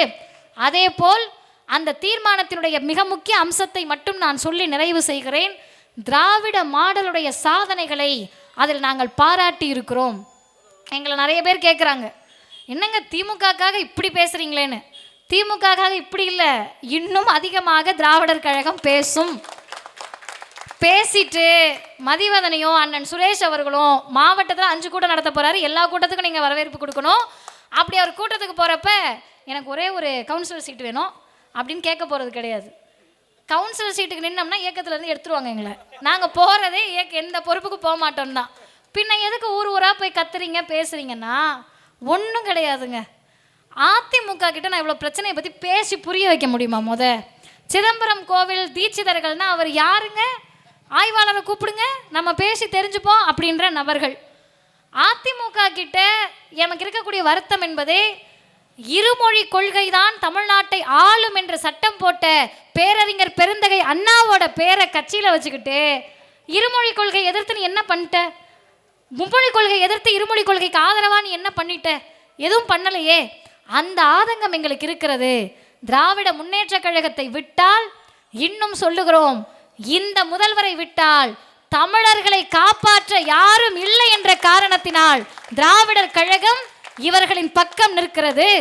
புதிய கல்விக் கொள்கையை எதிர்க்கக்கூடிய ஆற்றல் இந்த முதல்வருக்கு இருக்கிறது. இந்தியை எதிர்க்கக்கூடிய ஆற்றல் இந்த முதல்வருக்கு இருக்கிறது. காசு கொடுக்க மாட்டோன்னு மிரட்டினாங்க. ஏதோ கந்து வட்டிக்கார மாதிரி, நீ இதெல்லாம் செஞ்சனாதான் உனக்கு 5000 கோடி தரோன்னாங்க. நீ 10,000 கோடி கொடுத்தாலும் எனக்கு தேவையில்லை, என் மக்களை பாதுகாக்க எனக்கு தெரியும் என்று சொல்லக்கூடிய துணிச்சல் இந்த முதல்வருக்கு இருப்பதால் ஆதரிக்கிறோம். எல்லாத்தையும் முடிச்சுட்டு 2 நாளைக்கு முன்னால் வந்த நிதிநிலை அறிக்கை, நான் தவறாக எடுத்துக்காதீங்க, கூடுதலாக ஒரு 5 நிமிஷம் மட்டும் எடுத்துக்கிறேன். இளைஞர்கள் இருக்கனால இந்த ட்விட்டர்னு ஒரு எக்ஸ்பேஸ் இருக்குது, அதில் போனீங்கன்னா தயவு செய்து இந்த நடிகர்கள் கட்சி பக்கம் போகாதீங்க. எனக்கு காலையில் கேட்டுட்டு ஒரு மாதிரி தலை சுத்த ஆரம்பிச்சிருச்சு. என்ன பேசிக்கிறாங்கன்னா, திமுகவில் இருக்கக்கூடிய இளைஞர்கள் கேட்டுக்கங்க. ஒருத்தர் சொல்கிறார், என்ன நிதிநிலை அறிக்கை இது, சரி உனக்கு புரியல விட்டுரு, அது கூட நான் பொறுத்துக்கிறேன், ஏன்னா நீங்கள் எதிராக இருக்க திமுக அழிக்கணும்னு நினைக்கிறேன். விவசாயத்தை பற்றி ஒன்றுமே இல்லையே, முதல் நாள் நிதிநிலை அறிக்கையில் பட்ஜெட்டில் விவசாயத்தை பற்றி ஒன்றுமே இல்லையே. அதுக்கு இன்னொரு அறிவாளி சொல்கிறாரு, நாளைக்கு வரும்னு நினைக்கிறேன், ஏன்னா நம்ம தளபதி அறிக்கை விட்டுட்டா. எனக்கு என்ன சொல்கிறதுனே தெரில. வேளாணுக்கு தனி பட்ஜெட் கொடுத்தது திராவிட முன்னேற்ற கழகம், தமிழ்நாட்டினுடைய முதல்வர். வேளாணுக்கு தனி பட்ஜெட் இருக்குன்னே தெரியாமல் நீ கட்சி ஆரம்பிச்சு 234 தொகுதியிலையும் வேட்பாளரை நிறுத்தி ஜெயிச்சு. ஒன்று மட்டும் தெரிஞ்சுக்கங்க, அரசியல் தெரியாமல் அரசியல் கட்சி ஆரம்பிக்கலாம்னா ஆரம்பிக்கலாம், நம்ம யாரும் தடை சொல்ல முடியாது. அவங்கள்ட்ட காசு இருக்க ஆரம்பிக்கிறாங்க. மாவட்ட செயலாளர்லேருந்து மாநில நிர்வாகி வரைக்கும் காசு கொடுப்பதற்கு அவங்களுக்கு காசு இருக்குது. இன்னும் சொல்லப்போனால், நீங்கள் கழக தலைவர் சொன்னார், ஓட்டு போடுற வயசு வந்திருக்கணும், கொஞ்சம் புத்தி சுவாதீனம் இல்லாமல் அப்படிலாம் இல்லாமல் இருக்கவங்க கட்சி ஆரம்பிக்கலான்னு எங்கள் தலைவர். இப்போ நீங்கள் யாருனாலும் ஆரம்பிக்கலாம், ஆனால் ஒரு மாநிலத்தில் இருக்கக்கூடிய மக்களை அறிவற்றவர்களாக நினைத்து நீங்கள் கட்சி ஆரம்பித்தால் தமிழ்நாட்டு மக்கள் தக்க பாடத்தை புகட்டுவார்கள். இந்த மக்கள் அறிவாளிகள், தமிழ்நாட்டு மக்கள். நீங்கள் யார்கிட்டனாலும் போய் கேளுங்க. 5வது கூட தாண்டாத பாட்டிங்க, அந்த அம்மா பேசுகிறாங்க புதுக்கோட்டையில், அந்த வீடியோ வைரல் ஆச்சு. 93 வயசு அந்த பாட்டிக்கு, கூணு விழுந்து அந்த அம்மாவை பேட்டி எடுக்கிறாங்க. அந்த அம்மாவுக்கு தெரியல ஃபோட்டோவில் கேமரா ரெக்கார்ட் பண்ணுறாங்கன்னு. அந்த அம்மாட்ட சொல்கிறாங்க, ஏம்மா கலைஞர் என்னம்மா செஞ்சுட்டாருன்னு. கலைஞர் என்ன செஞ்சாரா, உழவர் சந்தை உங்கள் அப்பனா கொண்டு வந்தாருன்னு அந்த அம்மா கேட்குறாங்க. அந்த அம்மா கேட்டது, நான் கேட்கல. அதுக்கடுத்து அந்த அம்மா கேட்குறாங்க, தமிழிசை பற்றி பேசினா அந்த அம்மா இன்னும் ஆக்ரோஷமாக பேச, அதெல்லாம் நான் பேசினா போலீஸ் வந்து என் மேலே இதே கம்ப்ளைண்ட்டை ரிஜிஸ்டர் பண்ணலாம், அப்படி அந்த அம்மா பேசிச்சு. அவங்க பேசினதாக தான் நான் சொல்கிறேன், கொளுத்தி விட்டுருவேன் கலைஞரை பற்றி பேசினான்னு அந்த அம்மா சொன்னாங்க. 5வது கூட படிக்காத பாட்டிக்கு கலைஞர் மீது இருக்கக்கூடிய உணர்வுக்கு பெயர் திராவிடம், சுயமரியாதை, பகுத்தறிவு. அவங்க பயனாளி, உழவர் சந்தை பயனாளி, சுய உதவி குழுக்களுடைய பயனாளி, சொத்துரிமையினுடைய பயனாளி. அந்த உணர்வோடு சொல்லுகிறோம், தமிழ்நாட்டு மக்கள் நன்றி கடன் பட்டவர்கள் என்பதை தாண்டி நன்றி உணர்வோடு இருக்கக்கூடியவர்கள். இந்த முதல்வரின் பக்கம் நிற்பதால் ஏச்சு பேச்சுகள் வருகிறதா, ஏற்றுக்கொள்ளுகிறோம். இந்த முதல்வரின் பக்கம் நிற்பதால், திமுகவின் பக்கம் நிற்பதால் எங்களை பேசுகிறீர்களா, பேசிக்கொள்ளுங்கள். நாங்கள் வந்த வழி என்பது, தந்தை பெரியார் 1957 சட்ட எரிப்பு போராட்டத்தை நடத்திய போது முதலமைச்சராக இருந்தவர் கல்வி வள்ளல் காமராஜர், எங்கள் இயக்கத்தில் இருந்தவங்க உயிர் போச்சு, உடைமை போச்சு, 18 பேர் செத்து போனாங்க, 3000 பேர் கைதானாங்க, 10 கர்ப்பிணி பெண்கள் உள்ள குழந்தை பெற்றுக்கிட்டாங்க. எல்லா கொடுமைகளையும் அனுபவித்த பிறகு ஐயா மனசு மாறிடுவாருன்னு நினைச்சாங்க. மீண்டும் பெரியார் காமராஜரை ஆதரித்தார். ஒன்றும் புரியல யாருக்கும். பெரியார் சொன்னாரு, என் தொண்டர்கள் முக்கியம், அதைவிட தமிழர்களின் கல்வி எனக்கு முக்கியம், அதற்காக காமராஜரை ஆதரிக்கிறேன்.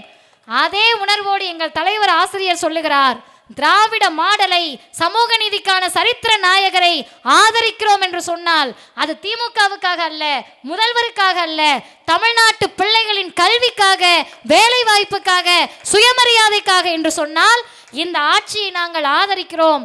2026 பிஜேபி என்ற இந்த காவி கட்சி, காவி கட்சியோடு இருக்கக்கூடிய ஜாதி கட்சிகள், ஜாதி கட்சிகளோடு இருக்கக்கூடிய புதிய நடிகர்கள் யார் வந்தாலும் சரி, டெபாசிட் இழக்க செய்து இந்தியா கூட்டணியை வெற்றி பெற செய்வதுதான் பெரியாருக்கும் கலைஞருக்கும் அண்ணாவுக்கும் நாம் காட்டக்கூடிய நன்றி கடன் என்று சொல்லி முடிக்கிறேன். வாய்ப்புக்கு நன்றி, வணக்கம். வாழ்க பெரியார், வளர்க பகுத்தறிவு.